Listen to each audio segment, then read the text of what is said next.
Welcome to this special interview on I dream. దర్శకులు film maker Ram Gopal Varma గారితో మనం చాలా విషయాలపై సుదీర్ఘంగా ఇంతవరకు చర్చించాం. కానీ ఇవాళ మాట్లాడబోతున్న టాపిక్ అత్యంత సున్నితమైనది, క్లిష్టమైనది. దావూద్ ఇబ్రహీం. ఈ పేరు బహుశా ఫోన్లో స్నేహితులతోనో తెలిసిన వాళ్ళతోనో మాట్లాడడానికి కూడా మనం జంకుతూ ఉంటాం, భయపడుతూ ఉంటాం. ఈ పేరు వినగానే ఎవరు ఎక్కడ ఎలాంటి నిఘా వర్గాలు మనని ట్యాప్ చేస్తున్నారో అనే ఒక భయం కలుగుతుంది. అలాంటిది the world's most dangerous criminal Dawood ఇబ్రహీంపై ఏకంగా సినిమా తీసి పడేశారు దర్శకులు రామ్ గోపాల్ వర్మ. ఇప్పుడు ప్రస్తుతం డి కంపెనీ పేరుతో విడుదలవబోతున్న ఈ సినిమాపై మాట్లాడబోతున్నాం. అండర్ వరల్డ్ అంటే అసలు ఏమిటి తెలుసుకునే ప్రయత్నమే ఇవాల్టి ఈ ప్రత్యేక ఇంటర్వ్యూ. వర్మ గారు నమస్కారం. ఎవరికి చెప్పనని మీరు కొట్టేస్తే ఒక సీక్రెట్ చెప్తాను. చెప్పండి. నేనే దావూద్ ఇబ్రహీం ప్లాస్టిక్ సర్జరీ చేసుకుని అలా తిరుగుతున్నా రోడ్ల మీద. మేము చాలా సీరియస్గా గంభీరంగా మొదలు పెడితే మీరు కనీసం భయం సృష్టించడానికి కూడా మీరు అవకాశం ఇవ్వండి. But see jokes apart, because I studied, అంత స్టడీ చేసిన తర్వాత ఆల్మోస్ట్ తనలాగా ఆలోచించడం మొదలుపెట్టాను. అంటే మీరు అని చెప్తారు కదా, ఒక మనిషి ఒక 6 నెలలు ఉంటే వీరు వాళ్ళు అవుతారు, వాళ్ళు వీరు అవుతారు సామెత ఉంది కదా. అలాగే నాకు because I constantly trying to understand, అర్థం చేసుకుని తను ఎలా ఆలోచిస్తాడు, ఎందుకు ఆలోచిస్తాడు, అంత రీసెర్చ్ చేసి యాక్చువల్గా నేనే ఫీల్ అవుతున్నా. అది మామూలుగా మీరు మంచి చెడు అని ఎప్పుడు విభజించారు మనుషుల్ని, కానీ ఇది సూటిగా అడుగుతున్న ప్రశ్న. మీ దృష్టిలో దావూద్ ఇబ్రహీం మంచోడా కాదా? ఇక్కడ పాయింట్, మంచి అనేది మంచి చేస్తారు, చెడు అనేది చెడు చేస్తారు, అంత సింప్లిస్టిక్ డెఫినేషన్ అది. దావూద్ ఇబ్రహీం చాలామందికి మంచి చేశాడు, చాలామందికి చెడు చేశాడు. అప్పుడు మీరేంటి, ఒక సొసైటీ పరంగా మనం ఆలోచించాలా, లేకపోతే ఒక తను చుట్టూ ఉన్న వాళ్ళు తను ఎలా చూసుకున్నాడు దాన్ని బట్టి మనం ఒక మెజర్మెంట్ ఉండాలా, లేకపోతే జస్ట్ లీగల్గా మన డెఫినేషన్ తీసుకుంటే క్రైమ్ చేశాడు కాబట్టి ఒక క్రైమ్ చేసిన వాళ్ళు అందరూ చెడ్డోళ్ళు అనాలా అనేది ఈ 3 పాయింట్స్ మనకు క్లారిటీ కావాలి. సో అఫ్ కోర్స్ ఇల్లీగల్గా అబ్స్కాండింగ్ కేసులో ఉన్నాడు, is a criminal person as per the law is concern. So దాంట్లో అప్పుడు ఈజ్ అ క్రిమినల్. తర్వాత మంచి చెడు అనేది నేను చెప్పేది, ఇప్పుడు తను నమ్మింది తను చేశాడు, దాని మూలం చాలామందికి మంచి జరిగింది. సో మీరు ఒక విషయాన్ని, ఇప్పుడు చెడ్డోడు ఎప్పుడు ఉంటాడు, you are actually justifying. I'm justifying అంటే justifying is not the word, because crime అనేది లీగల్ వర్డ్. అది ఎందుకు జరిగింది అనే దానికి ఒక మారల్ కాజ్ ఉంటుంది ఒక్కొక్కసారి. ఇప్పుడు 1980లో దొంగరిలో స్టార్ట్ అయింది డి గ్యాంగ్ అనేది. యాక్చువల్గా ఆ టైంలో very lot of poverty and large families got some 14 people inside his home, brothers చెల్లెళ్ళు వీళ్ళందరూ కలిసి. ఆ కైండ్ ఆఫ్ ఏ అట్మాస్ఫియర్లో ఆ ఇంజస్టిస్ ఫీల్ అయినప్పుడు somebody will want to do something rebellious. అది నక్సలైట్స్ కూడా అలాగే వస్తారు. Any kind of a rebel comes from that kind of a zone. అప్పుడు అది క్రిమినల్గా చేసిన తప్పుకి విచ్ ఇస్ లీగల్, కానీ తనకున్న పరిస్థితుల్లో ఒక ఎక్స్ట్రాడినరీ సర్కమ్స్టెన్సెస్లో చేసినప్పుడు ఆ పరిస్థితిని అర్థం చేసుకోకుండా మనం డైరెక్ట్గా అతను చెడ్డోడు క్రైమ్ చేశాడు కాబట్టి అనేది నాకు, that is where I don't want be judgemental. అంటే మీకు ఇంత పెద్ద గ్యాంగ్స్టర్, ప్రపంచమంతా గ్యాంగ్స్టర్ అని ఆయన కోసం నిఘా వర్గాలు వెతుకుతున్న ఈ వ్యక్తిని కూడా మీరు చెడ్డవారు అనలేరు. నేను అనలేదు. You don't want judge. ఎందుకంటే ఇంకో పాయింట్ ఏంటంటే, ఇప్పుడు దావూద్ ఇబ్రహీం మీద లాస్ట్ కేసు రిజిస్టర్ అయింది 1982లో. చాలామందికి తెలియదు. సో నియర్లీ 40 years నుంచి తను ఏమీ చేయలేదు అసలు. బేసిక్గా 93 సీరియల్ బ్లాస్ట్లో అక్యూజ్ నెంబర్ 1. అక్కడ ఏంటంటే 13 ఏళ్ళ ట్రయల్ తర్వాత ఒక్క లింక్ పెట్టలేకపోయారు దావూద్ ఇబ్రహీం దాంట్లో ఇన్వాల్వ్ అయ్యాడు లేదని. That is actually the case history. కాకపోతే తనకున్న పేరుతోటి డి కంపెనీ అనేది దావూద్ ఇబ్రహీం సృష్టించింది, కానీ డి కంపెనీ రిజిస్టర్డ్ కంపెనీ కాదు. It is just name given. తన ఆర్గనైజేషనల్ స్కిల్తో మామూలు స్ట్రీట్ గ్యాంగ్స్ని కూడా ఇంత పకడ్బందీగా నడపవచ్చు అనే ఒక ఆస్పెక్ట్ తను సృష్టించాడు. కాబట్టి ఆ డి కంపెనీ అనే పేరు కంటిన్యూ అవుతుంది. డి కంపెనీలో 100 మంది ఉన్నారు గ్యాంగ్స్టర్స్. అబూ సలీం కూడా అక్కడ ఉన్నారు, చోటా షకీల్ అక్కడ ఉన్నారు. 97 to 2004లో మ్యాక్సిమం అండర్ వరల్డ్ యాక్టివిటీస్ జరిగినాయి బాంబేలో. ఆ టైంలో దేంట్లో కూడా దావూద్ ఇబ్రహీం పేరే లేదు అసలు. So Dawood Ibrahim as a person is different from D company, though he founded it. So he founded it and hence he is relevant here. But మీరు తీసిన సినిమా మాత్రం డి కంపెనీ. అండ్ ఎందుకంటే నేను తీసే సినిమా ఏంటంటే basically this is about Dawood Ibrahim very beginning టైంలో అతని బ్రదర్ని చంపిన వాళ్ళ మీద పగ తీర్చుకోవడానికి ఒక ఏదో చేశాడు. ఆ ఆస్పెక్ట్ ఒకటే నేను తీసాను డీ కంపెనీ. అంటే ఫస్ట్ టైం బాంబేలో దావుద్ ఇబ్రాహిం అని అన్నాడు అని ఒక పేరు రిజిస్టర్ అయింది జనంలో. అది తీసి దాని తర్వాత కంటిన్యూషన్ సిరీస్ లాగా తీస్తున్నాను డీ కంపెనీ. కానీ ఇంత అవుట్డేటెడ్ క్రిమినల్ తర్వాత ఆయన మీద కేసు కూడా లేదని చెప్పి ఆయన మీద సడన్ గా మీరు స్ఫూర్తి పొంది సినిమా తీసేంత పని అంటే what about him? Because I honestly think is ఎప్పుడైనా సరే ఒక విజనరీ వస్తాడు ఏ బిజినెస్లో కానీ ఏ దాంట్లో. టాటా బిర్లాలు అలాంటి వాళ్ళు ఉన్నప్పుడు సడన్గా అక్కడికి ధీరుభాయ్ అంబానీ ఒక అతను గుజరాత్ నుంచి వచ్చాడు. అంతకుముందు అంతంత పెద్ద ఇండస్ట్రీస్ వాళ్ళందరూ ఆలోచించి ఒక విజనరీ ఆస్పెక్ట్ తోటి ఈ change entire industries face in India అక్కడి నుంచి. అంటే ఆల్మోస్ట్ టాటా బిర్లాని మర్చిపోయాం దాని తర్వాత. Same thing what Bill Gates did to IBM, you know. So అది legal aspect, business aspect. Same thing అండర్ వరల్డ్లో కరీం లాలా వర్దాబాయ్ మొదలియార్ అండ్ హాజీ మస్తాన్ లాంటి దిగ్గజలు ఉన్నప్పుడు ఒక 25-year-old బాయ్ దావుద్ ఇబ్రాహిం అనేవాడు దోంగ్రీ నుంచి వచ్చి I completely change the way the underworld operates.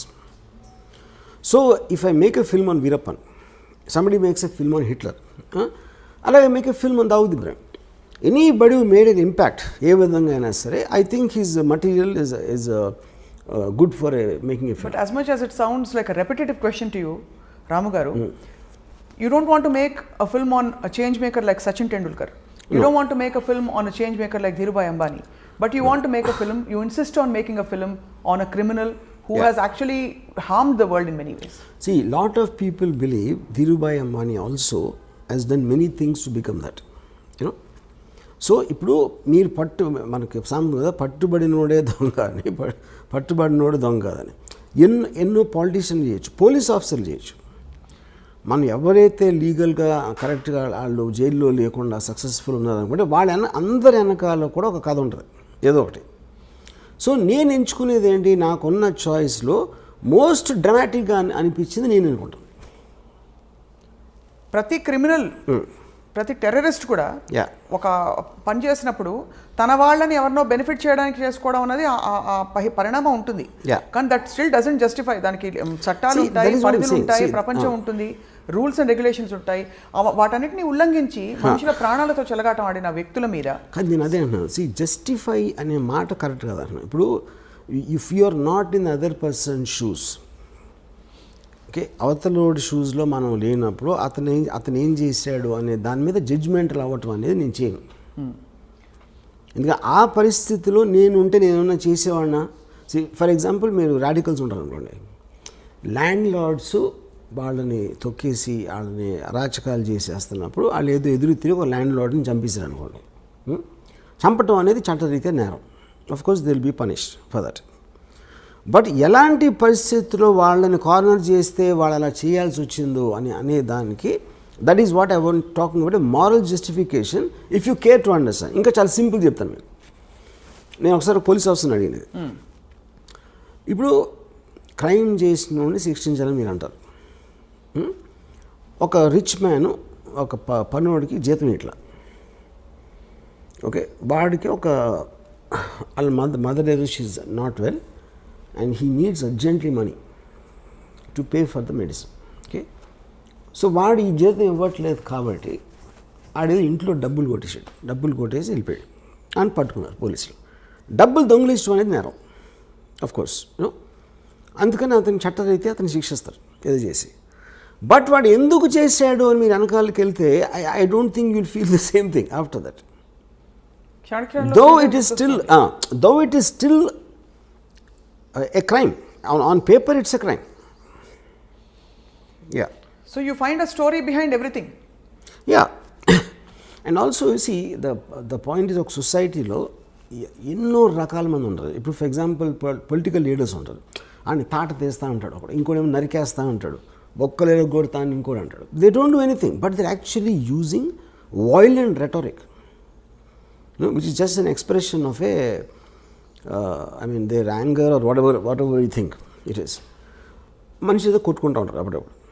దెబ్బలాడతారు, కొన్నిసార్లు మర్డర్లు కూడా జరుగుతాయి, కొన్నిసార్లు ఎవరితోనో చంపేస్తారు. All of this are a result of the compelling forces which is happening. అది డబ్బు దొంగిలించడానికి చేస్తున్నారా, మీ పేరు సంపాదించడానికి, పగ తీర్చుకోవడానికి చేస్తున్నారా, లేకపోతే ఒక పొజిషన్లో ఇంకేమీ చేయలేక చేస్తున్నారా అనేది ప్రతి దాని వెనకాల వేరే వేరే కారణాలు ఉంటాయి. ఆ కారణాలని కంప్లీట్గా అర్థం చేసుకోకుండా జస్ట్ క్రైమ్ చేశాడు కాబట్టి అతను చెడ్డోడు మంచోడు అంత సింప్లిస్టిక్గా చేయడం కరెక్ట్ కాదు. ఈ సినిమా అంటే హ్యూమన్ ఇంట్రెస్ట్ స్టోరీ అంటారు అయితే. ఈ సినిమాలో హ్యూమన్ ఇంట్రెస్ట్ యాంగిల్ ఉంటుంది. It's only human interest. Only human interest. Actually this very little action. Almost ఆ పుకార్ ఏదో వచ్చింది నిన్నో మొన్నో, స్వయంగా ఆయనే ప్రొడ్యూస్ చేయించుకున్నారు సినిమా అని చెప్పి, మీ చేత తీయించుకోవాలని చెప్పి. ఇంకెవరు అంటే అలాగే ఉంది వింటూ ఉంటే, అంత గ్లోరిఫైడ్ గా వినిపిస్తుంది. Is it true that is he involved in any way? First of all Dawood Ibrahim I think must be around 65 now. తనకి ఇప్పుడు కొత్తగా వైట్ వాష్ చేసుకునే అవసరం లేదు పేరు, అది ఒక పాయింట్. రెండోది, నేను చేస్తున్నది ఏది తను చేసింది చేయలేదని చెప్పడం కానీ, తను చెయ్యింది చేసాడని చెప్పడానికి ఈ సినిమా ఉద్దేశం కాదు. ఈ film actually it is more or less. For example, he killed a person called Alamzeb 1983లో, 82-83లో. ఆలంజేబ్ అని ఒక అతన్ని మర్డర్ చేశాడు అని వినటానికి ఒకలాగా ఉంటుంది. అసలు ఆలంజేబ్ ఎవడు, వాడేం చేశాడు, ఎందుకు చంపాడు అని మీరు తెలుసుకున్నప్పుడు అది హ్యూమన్ యాంగిల్ అవుతుంది. అప్పుడు ఆ ఇద్దరు వ్యక్తులు ఎవరు, ఎలాంటి వాళ్ళు, వాళ్ళ బ్యాక్గ్రౌండ్ ఏంటి, వీళ్ళకున్న రిలేషన్షిప్ ఏంటి, అసలు వాళ్ళ మధ్యన ఏం జరిగింది, ఇవన్నీ మీరు తెలుసుకోకుండా కేవలం ఒకడు మర్డర్ చేశాడు కాబట్టి ఆడు మంచోడ చెడ్డోడ అనేది I think that is what I'm trying to fight.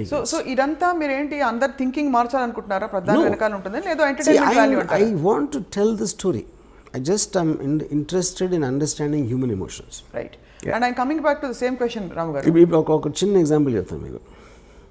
మనందరూ ఎన్నది ఏంటంటే, ఒక సెకండ్ వరల్డ్లో నాజీ కాన్సన్ట్రేషన్ క్యాంప్స్లో జరిగిన ఘోరాతి ఘోరమైన థింగ్ అది ఇంతవరకు ప్రపంచంలో ఎప్పుడు జరగలేదు. వాళ్ళు తిండి పెట్టకుండా అస్థి పంజరాల్లాగా వాళ్ళు అయిపోయి, వాళ్ళ గోతులు వాళ్ళే తీసుకోవాలి, వాళ్ళు చచ్చిపోవటం. ఎందుకంటే ఎక్కడ గొయ్యి తీసి ఎవరు లేడు కాబట్టి వాళ్ళు రాగానే ఫస్ట్ వాళ్ళతో గొయ్యి తవ్వించి ఇంకా వాళ్ళకి వాళ్ళు చూసుకోలేని పరిస్థితికి వచ్చేసరికి అందరినీ గోతు దగ్గర నిలబెట్టి గన్తో షూట్ చేసి వాళ్ళు గోతులు పడిపోయిన తర్వాత పాతిపెట్టారు. ఇది వింటే అసలు మనకి ఒళ్ళు అసలు ఎలాంటి మనుషులు ఇది చేస్తారు, చేయగలుగుతారు. ఒకటి చేశారు, కానీ వాళ్ళు మనలాంటి మనుషులే కదా, మనం ఎప్పుడు చేయగలుగుతాం, చేయలేం. దీని మీద నేను చాలా బుక్స్ చదివి ఎలా ఎందుకు జరిగింది అంటే, ఇప్పుడు వాళ్ళు ఒక పిచ్చోళ్ళు అన్నవి ఉండాలి, లేకపోతే అలా చేసినందుకు వాళ్ళకి ఏదైనా, ఇప్పుడు ఫర్ ఎగ్జాంపుల్ పోలీసులు కొట్టారు అనుకోండి, ఆడిని టార్చర్ చేసి వాడిలోంచి ఒక నిజం తెప్పించడానికి ట్రై చేస్తారు, అదొక కారణం ఉండొచ్చు. Coming back to the concentration camps, నేను ఫైనల్గా ఏం రియలైజ్ అయ్యానంటే, ఇప్పుడు హిట్లరు టోటల్గా జ్యూస్ అందరినీ జర్మనీలోంచి పంపించారు. అందరినీ కలెక్ట్ చేసుకుని హోల్డింగ్ ఏరియాలో పెట్టి ఒక చోట అక్కడి నుంచి ట్రాన్స్పోర్ట్ చేయాలనేది ఫస్ట్ డెసిషన్. ఓకే, ఈ డెసిషన్ ఎక్కడ పెట్టుకొట్టిందంటే, ఈ పోలాండ్ తోటి వార్ స్టార్ట్ అయింది, అక్కడి నుంచి గ్రేట్ బ్రిటన్ అటాక్ చేసింది. సడన్గా మొత్తం ట్రాన్స్పోర్టేషన్ అంతా కొలాప్స్ అయిపోయి వీళ్ళని ట్రాన్స్పోర్ట్ చేసే పరిస్థితి పోయింది. పోయేసరికి ఆల్రెడీ కలెక్ట్ చేసి అందరూ వచ్చేస్తున్నారు కాబట్టి వాళ్ళకి పెట్టడానికి వార్ జరుగుతుంది. మొత్తం అందరూ సోల్జర్స్ అందరూ వార్లో బిజీగా ఉన్నారు. వీళ్ళని గార్డ్ చేయడానికి మనుషులు లేరు. అప్పుడు ఏం చేశారంటే, చాలా స్ట్రిక్ట్ పనిష్మెంట్ ఇవ్వకపోతే వాళ్ళు భయపడరు. లైన్లో నుంచోండి అంటే నుంచోట్లేదు అనుకోండి, మీరు 3-4 సార్లు చెప్తారు. కానీ ఉన్న 4-5 గార్డులు 100 మందిని చేయాలి అంటే ఎవరన్నా లైన్లో నుంచోపోతే టపాక్కని షూట్ చేసి పడేసారు. ఆ భయంతో చచ్చినట్టు లైన్లో నుంచోవాలనేది పాయింట్.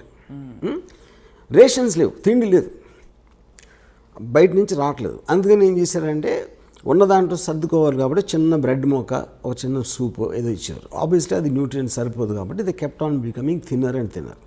తర్వాత లేబర్ వచ్చి గోతులు తవ్వటానికి వాళ్ళు లేరు కాబట్టి ముందు ట్రైన్ దగ్గరనే వాళ్ళతో ఫస్ట్ గోతి తవ్వించేసుకుని, ఎందుకంటే తర్వాత వాళ్ళకు కూడా శక్తి ఉండదు తవ్వటానికి. ఇవన్నీ ప్రిపరేషన్ చేసి ఇది చేశారు. సో ఇవన్నీ మీరు అన్నారు అనుకోండి, మీరున్నా నేనున్నా అదే చేసేవాడు. ఏది ఆ పరిస్థితికి తీసుకొచ్చింది ఎవరు? హిట్లర్ ఒక డెసిషన్. హిట్లర్ ఆ డెసిషన్ ఇలా చంపాలని చేసాడా? చేయలే. తను అనుకున్నది ఏదో వర్కౌట్ అవ్వలేదు అక్కడ. So every decision will create situations which not are necessary in your control after some time. You know అప్పుడు నేను ఈ బుక్ మొత్తం చదివితే నాకు వాళ్ళ మీద కూడా జాలేసింది. ఇది ఎవరైతే ఇదంతా చేశారో యూనో ఆ డెసిషన్స్ తీసుకోవడానికి. అప్పుడు కేట్ విన్స్లెట్ది రీడర్ అనే ఒక టెరిఫిక్ సినిమా వచ్చింది. She worked as a guard in one of these camps మాట. ఫైర్ యాక్సిడెంట్ జరిగితే ఎవరు తప్పించుకోవకుండా ఉండటానికి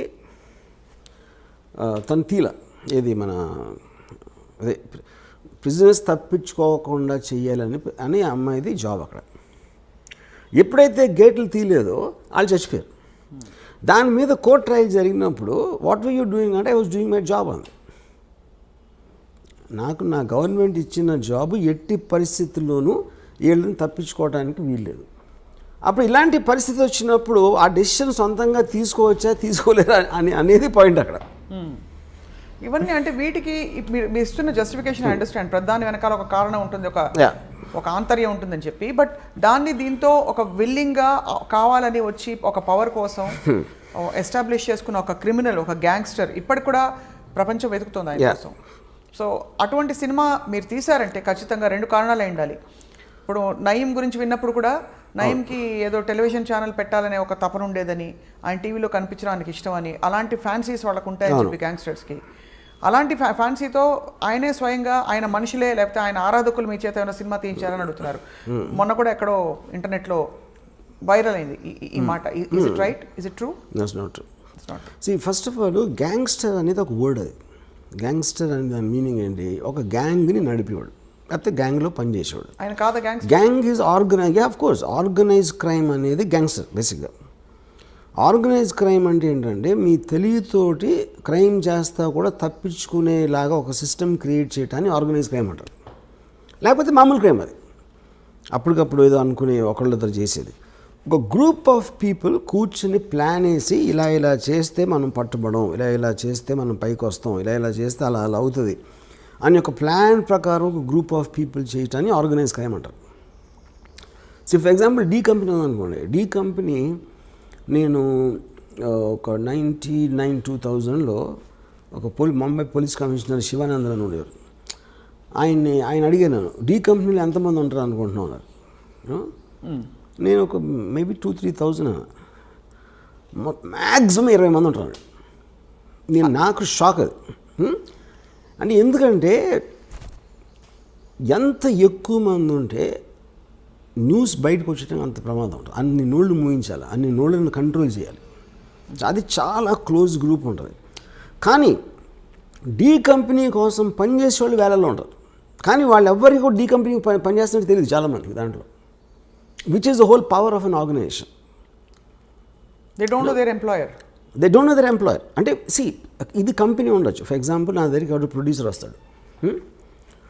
ఆ ప్రొడ్యూసర్ వచ్చి నేను మీద సినిమా తీస్తానంటాడు. సో ప్రొడ్యూసర్ పేరు ఏదో ఉందాడు, అది సపోజ్ అటు సినిమా తీస్తాడు. సినిమా అనేది లీగల్ బిజినెస్.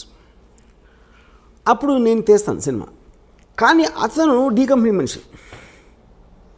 కానీ నేను పనిచేసేది ఎవరికి? ఇతనికి. ఇప్పుడు మీరు కలిసిన ప్రతి ఒక్కరు వాళ్ళ బ్యాక్గ్రౌండ్ మీకు తెలియదు కదా, తెలియడానికి ఛాన్సే లేదు కదా. You know so this is how సట్లీ it operates. ఇప్పుడు అలా మీ ఎంప్లాయర్ మీకు తెలియదేమో? తెలీదు, ఎవరికి తెలియదు. బాంబేలో చాలాసార్లు మీకు ఇలాగా భరత్ భాయ్ షా కేసులో చోరీ చుప్కే సల్మాన్ ఖాన్, ప్రీతి జింటా, రాణి ముఖర్జీ అలాంటి యాక్టర్స్ ఉన్న పిక్చరు నాజిమ్ రిజ్వీ అని ఒకటి ప్రొడ్యూస్ చేశాడు. భరత్ భాయ్ ఫిల్మ్ ఫైనాన్షియర్, ఆయన ఎన్నో సంవత్సరాల నుంచి చేస్తున్నాడు. నాజిమ్ రిజ్వీ అండర్ వరల్డ్ మనిషి అని సినిమా సగం అయ్యాక తెలిసి అది ఎవరో చెప్పారు. కానీ అండర్ వరల్డ్ మనిషి అంటే ఏంటి అసలు అర్థం ఏంటి? ఫస్ట్ అది చెప్పండి. అండర్ వరల్డ్ మనిషి అంటే మీరు డైరెక్ట్గా క్రైమ్ చేసేవాళ్ళు ఒకళ్ళు ఉంటారు. అంటే డైరెక్ట్ క్రైమ్ అంటే ఏంటి? లీగల్ డెఫినేషన్లో. సెకండ్ డిగ్రీ వాళ్ళేమో వాళ్ళు వాడుకుంటారు, అది కొంచెం ఫోన్ చేసి చెప్పారా అని. వాడు చేయడు. కాకపోతే employing the threat, D company వాళ్ళు నాకు తెలుసు అనే ఒక ఇన్ఫర్మేషన్ తోటి ఇంటిమిడియేట్ చేయటం అదొక పద్ధతి. మూడోది మీరు లీగల్గా చేయలేని పనులు కొన్ని వాళ్ళు మీకోసం ఇల్లీగల్గా చేస్తారు. మీ బుక్స్లో అన్నిట్లో అలా ఉంటుంది. కానీ మీరు వేరేగా చేసేయని వాళ్ళు ఒక సెపరేట్ టీమ్తో వాళ్ళు చేస్తారు. ఓకే, ఫర్ ఎగ్జాంపుల్ లీగల్గా మీరు ఇంపోర్ట్ చేసుకున్నారు అనుకోండి, ఒక 100 వీసీఆర్లు ఆ టైంలో చెప్తున్నాను, ఇల్లీగల్గా 500 వీసీఆర్లు వస్తాయి. 500 వీసీఆర్లు డీ కంపెనీ వాళ్ళు పంచుకుని వాళ్ళు చేసి మీరు ఫెసిలిటేట్ చేసినందుకు మీకు కొంత ఇస్తారు, మిగతా వాళ్ళు తీసుకుంటారు. సో డైరెక్ట్గా ఎవడైతే కంపెనీలో ఉన్నారో వాడు చేయలేదు, అది వాడు దాన్ని అమ్మలేదు, వాడు కొనలేదు, ఫెసిలిటేట్ చేశాడు అంతే. ఆ ఫెసిలిటేషను 100 వీసీఆర్లు పోతే 500 వీసీఆర్లు వచ్చినాయి అని తెలుసుకోవడం అనేది చాలా కష్టం. సో ఇప్పుడు ఈ లింక్స్ మీద లింక్స్, ఇప్పుడు ఒక మర్డర్ ఉందనుకోండి, ఇప్పుడు ఎవడో ఒక ఎక్కడో కలుస్తాడు, ఒక జైలు, ఒక్కొక్కసారి జైల్లో అవ్వచ్చు, ఇంకొకసారి ఎక్కడో ఒక స్మాల్ టౌన్లో ఒక పని ఉంది చేస్తావా అంటాడు. ఏంటండి ఇలా నువ్వు జస్ట్ బాంబే వచ్చి నువ్వు చిన్న గన్ వేస్తావు, ఫలానా ఒకరిని షూట్ చేయి అని ఆడికి డబ్బులు ఆఫర్ ఇస్తాడు. వాడేంటి వీడు మాట్లాడేవాడు రషీద్ అనేవాడు అబ్దుల్ అనేవాడు చెప్పాడు అనుకోండి. ఈ రషీద్ అసలు బాంబే రాడాడు, ఈ అబ్దుల్ని ట్రైన్ ఎక్కించి పంపుతాడు. ఈ అబ్దుల్ అక్కడ దిగి నువ్వు ఫలానా హోటల్లో అక్కడ స్టేషన్ బయట ఎలా ఉంటుంది అక్కడ ఉండవు. మళ్ళీ అక్కడ ఫోన్ వచ్చి నువ్వు బయటకు వచ్చి బాండ్రా బస్ స్టాండ్ దగ్గర నువ్వు వెళ్ళు, అక్కడ గ్రీన్ షర్ట్ బ్లాక్ ప్యాంట్ వేసుకుని అక్కడ కనిపిస్తాడు. ఆడికి నీ పేరు మల్బార్ అని చెప్పి అంటాడు. ఆడు వెయిట్ చేస్తున్నాడు. ఆడ అసలు పేరేమో తక్కువ మీద ఉంటుంది, ఆడేమో సలీం అని చెప్పాడు. వీళ్ళిద్దరి దగ్గరికి ఒక బురకా వేసుకున్న వచ్చి ఒక చిన్న ప్యాకెట్ ఇచ్చారు. ఈ బురకావిడ ఎవరో వాళ్ళకి తెలీదు, వాళ్ళు ఎవరో బురకావిడికి తెలియదు. వాళ్ళు వెళ్ళి ఎక్కడో తీసి దాన్ని ఓపెన్ చేస్తే దాంట్లో ఒక చిన్న కంట్రీ పిస్టల్ ఉంటుంది. ఉండి అక్కడి నుంచి నువ్వు ఫలానా చోట టెలిఫోన్ బూత్ దగ్గర వేసావు, ఫోన్ వస్తుంది. వచ్చేసరికి నువ్వు జూహుకి వెళ్ళి ఫలానా ఒక బ్రౌన్ బంగ్లో ఉంటుంది, దాని బయట ఇలాంటి కారు ఉంటుంది. ఒకడు వస్తాడు, ఒక బట్టతల్లుడు, అతన్ని షూట్ చేసి మీరు వెళ్ళిపోయి ఈ 2 గన్స్ ఫలానా క్రీక్ దగ్గర నాలా ఉంది, ఆ నాలా దగ్గర ఒక చిన్న ఆ చెట్లు ఉంటాయి, అక్కడ ఇలాంటి దగ్గర పెట్టేసి వెళ్ళిపోయాడు. వీళ్ళు అది చేసి అక్కడ పెట్టేసి అక్కడ ఒక ప్యాకెట్లో కొంత డబ్బు ఉంటుంది, అది తీసుకుని వెళ్ళిపోయారు. ఇప్పుడేంటి ఈ మొత్తం దాంట్లో రషీద్ ఏం క్రైమ్ చేయలే. వీడు ఫస్ట్ ఎవడైతే అబ్దుల్కి చెప్పాడో వాడు క్రైమ్ చేయలేదు, అసలు వాడు ఇక్కడికి రాలేదాడు. ఓకే, అబ్దుల్ వచ్చి ఎవడైతే సలీం అని కలిసాడో, సలీం ఆడి పేరు కాదు, సలీంగా వీడు అసలు పేరు తెలియదు. ఎవరైతే గన్ను తీసుకొచ్చి ఇచ్చిందో ఆవిడికి ఆళ్ళు తెలియదు, వీళ్ళు తెలియదు. సో ఇప్పుడు పోలీసులు ఇన్వెస్టిగేషన్ చేయడం మొదలుపెట్టి అసలు ఎవరిని పట్టుకుని ఎక్కడికి లింక్ వెళ్ళాలని, కానీ పేపర్లు ఏమొస్తుంది, డీ కంపెనీ హ్యాస్ కిల్డ్. వీళ్ళందరూ డీ కంపెనీ అయితే కానీ ఎవరికి తెలీదు వాళ్ళు డీ కంపెనీ వాళ్ళని. అదే నేను చెప్పేది. ఇప్పుడు ఆ బురక వేసుకున్న ఆవిడకి ఏం చెప్పారు, ఈ ప్యాకెట్ని వాళ్ళకి ఇచ్చి ఏం చెప్పారు ఎవరో. ఇది కనిపించిన ఆరో సింహం ఇది మీరు చెప్తున్న ఈ డీ కంపెనీ ఎవరికి తెలియట్లేదు. అదే చెప్పేది. అందుకనే ఇప్పుడు శివనంద్ర ఏం చెప్పారు, most of the people don't know they're working for D company. అది ఎప్పుడు తెలుస్తుంది అంటే వీళ్ళందరికీ ఇద్దరు ఎవరైతే షూట్ చేశారో వాళ్ళిద్దరికీ పేపర్లో చదివాక తెలుస్తుంది వాళ్ళు డీ కంపెనీ కోసం చేశారని. సో అప్పుడు ఏమంటాడు, పట్టుబడ్డాడు అనుకోండి, నేను డీ కంపెనీ అంటాడు ఆ పేపర్లో చదివాక. కానీ డీ కంపెనీ అని చెప్పినా సరే వాడి నుంచి అసలు ఆడికి ఎవడైతే చంపాడో వాడికి లింక్ లేదు. ఫస్ట్ ఆడిద్దరికి బ్యాక్గ్రౌండే లేదు. ఈ గన్ ఎక్కడ దొరికింది, ఎవరో బురకాలు ఇచ్చారు, ఆ బురకాని ఇంపాసిబుల్ ట్రేస్ చేయడం. అసలు ఇది ఎక్కడ ఎందుకు వచ్చాడు, రషీద్ ఆడు ఏమీ చేయలేదు క్రైమ్. సో మీ ఇన్ని లింకులు చైన్లో పెట్టి మధ్యలో ఒక లింక్ తీసేస్తాను. ఎప్పుడైనా ఇన్వెస్టిగేషన్ కొంచెం కాంప్లికేట్ అయిందంటే ఒక లింక్ తీసేస్తారు. ఫర్ ఎగ్జాంపుల్ రషీద్ ఉన్నాడు అనుకోండి, రషీద్ని ట్రాక్ చేయొచ్చు అని అనుకుంటే రషీద్ని అక్కడి నుంచి తప్పించేస్తారు. So this is what is called organised crime. కానీ మొత్తం దీంట్లో మీకు మెయిన్ బాసెస్ ఎవరైతే ఉన్నారో దుబాయ్లో కానీ ఎక్కడైనా వాళ్ళ పేరు అసలు ఉండదు. అక్కడ వాళ్ళు దుబాయ్లోనే ఉన్నారు. వాళ్ళు దుబాయ్లో ఉండొచ్చు, కరాచీలో ఉండొచ్చు, కెనియాలో ఉండొచ్చు, వేరే వేరే కంట్రీస్లో ఉంటారు, నాట్ ఎట్ వన్ ప్లేస్. కానీ పాయింట్ ఏంటి, వాళ్ళని దీంట్లో బుక్ చేయడం అనేది ఇంపాసిబుల్ అసలు, మీకు తెలిసినా కూడా. కానీ వాళ్ళ పేరు తెలియని ఎందుకు అనుకుంటారు, వాళ్ళకి బ్రాండ్ కావాలి. ఇప్పుడు ఎవరో తెలియని వాడు మీకు ఫోన్ చేసి బెదిరించాడు అనుకోండి, మీరు బెదరు కదా. డీ కంపెనీ నుంచి ఫోన్ చేస్తున్నాను, బ్రాండ్ కావాలి అక్కడ. అది ఎవరైనా చెప్పుకోవచ్చు కదా, చెప్పుకోవచ్చు, చెప్తారు కూడా. ఇప్పుడు మన కెమెరా అబ్బాయి చెప్తారు, ఎవరైనా చెప్తారు కూడా. కానీ వాళ్ళేనా ఎట్లా నమ్మి భయపడతారు? ఇప్పుడు ఇంకా ఛాన్స్ తీసుకోవాలంతే. ఇప్పుడు నేను అండర్స్టాండ్ ద మోడల్ అంతే. అదే 100% చాలాసార్లు ఈ పెద్ద పెద్ద పేర్లు ఉన్న ఈ పరిటాల రవి కానీ, ఫర్ ఎగ్జాంపుల్ ఫ్యాక్షన్ లీడర్స్, వాళ్ళ పేర్ల మీద వేరే వాళ్ళు చాలామంది చేస్తారు అది. సో ఇదంతా ఎక్కడ సేకరించారు వర్మ గారు మీరు ఈ ఇన్ఫర్మేషన్? మీరు డీ కంపెనీ మనుషులతో మాట్లాడారా? I spoke to somebody. నాకు ఒక అప్పా చాచా అని ఒక 79 మనిషిని కలిసాను ఒక 2 years back. He is actually member of the D gang. దొంగరిలో ఫస్ట్ స్టార్ట్ అయినప్పుడు he saw Dawood Ibrahim from when he was 18 years old. He met him. He was with him. అంటే అదే ఏరియాలో ఉంటారు అందరూ కలిసి, అదే ఆడుకునే వయసు నుంచి ఈ knows Dawood Ibrahim. She was a part of the D gang on the beginning ఇయర్స్లో. అంటే ఆల్మోస్ట్ దావుద్ ఇబ్రాహిం ఇక్కడ నుంచి 85లో వెళ్ళిపోయాడు బాంబే నుంచి. అప్పటి వరకు he was very close to the inner circle, you know. So అలాగా కొంతమంది రిటైర్డ్ పోలీస్ ఆఫీసర్స్, కొంతమంది జైలు నుంచి బయటకు వచ్చిన వాళ్ళు, కొంతమంది ఆ టైంలో చాలా హెవీగా ఇన్వాల్వ్ అయ్యి మళ్ళీ మధ్యలో వచ్చేసి లీగల్ బిజినెస్లో వచ్చేసారు కొంతమంది. సో ఇలా ఒక 10-12 పీపుల్ నుంచి నేను సేకరించాను. అండ్ మీరు ఇందాక చెప్పిన స్పెసిఫిక్, ఇది చాలా సున్నితమైన question. I don't even know if I should be asking this question. ఈ డీ కంపెనీలో వర్క్ చేస్తున్న వాళ్ళు అన్ని ధర్మాలకి సంబంధించిన వాళ్ళు ఉంటారు, అన్ని మతాలకు సంబంధించిన ఉంటారు. ఉంటారు. Not Muslims, all people. Christians ఉంటారు, హిందూస్ ఉంటారు. Like for example Dawood Ibrahim closest person is Hindu, Chhota Rajan. And మీరెప్పుడు దావుద్ ఇబ్రాహిం తాలూకు మనుషుల్ని దగ్గరగా కలవలేదు ఎక్సెప్ట్ అప్పా చాచా?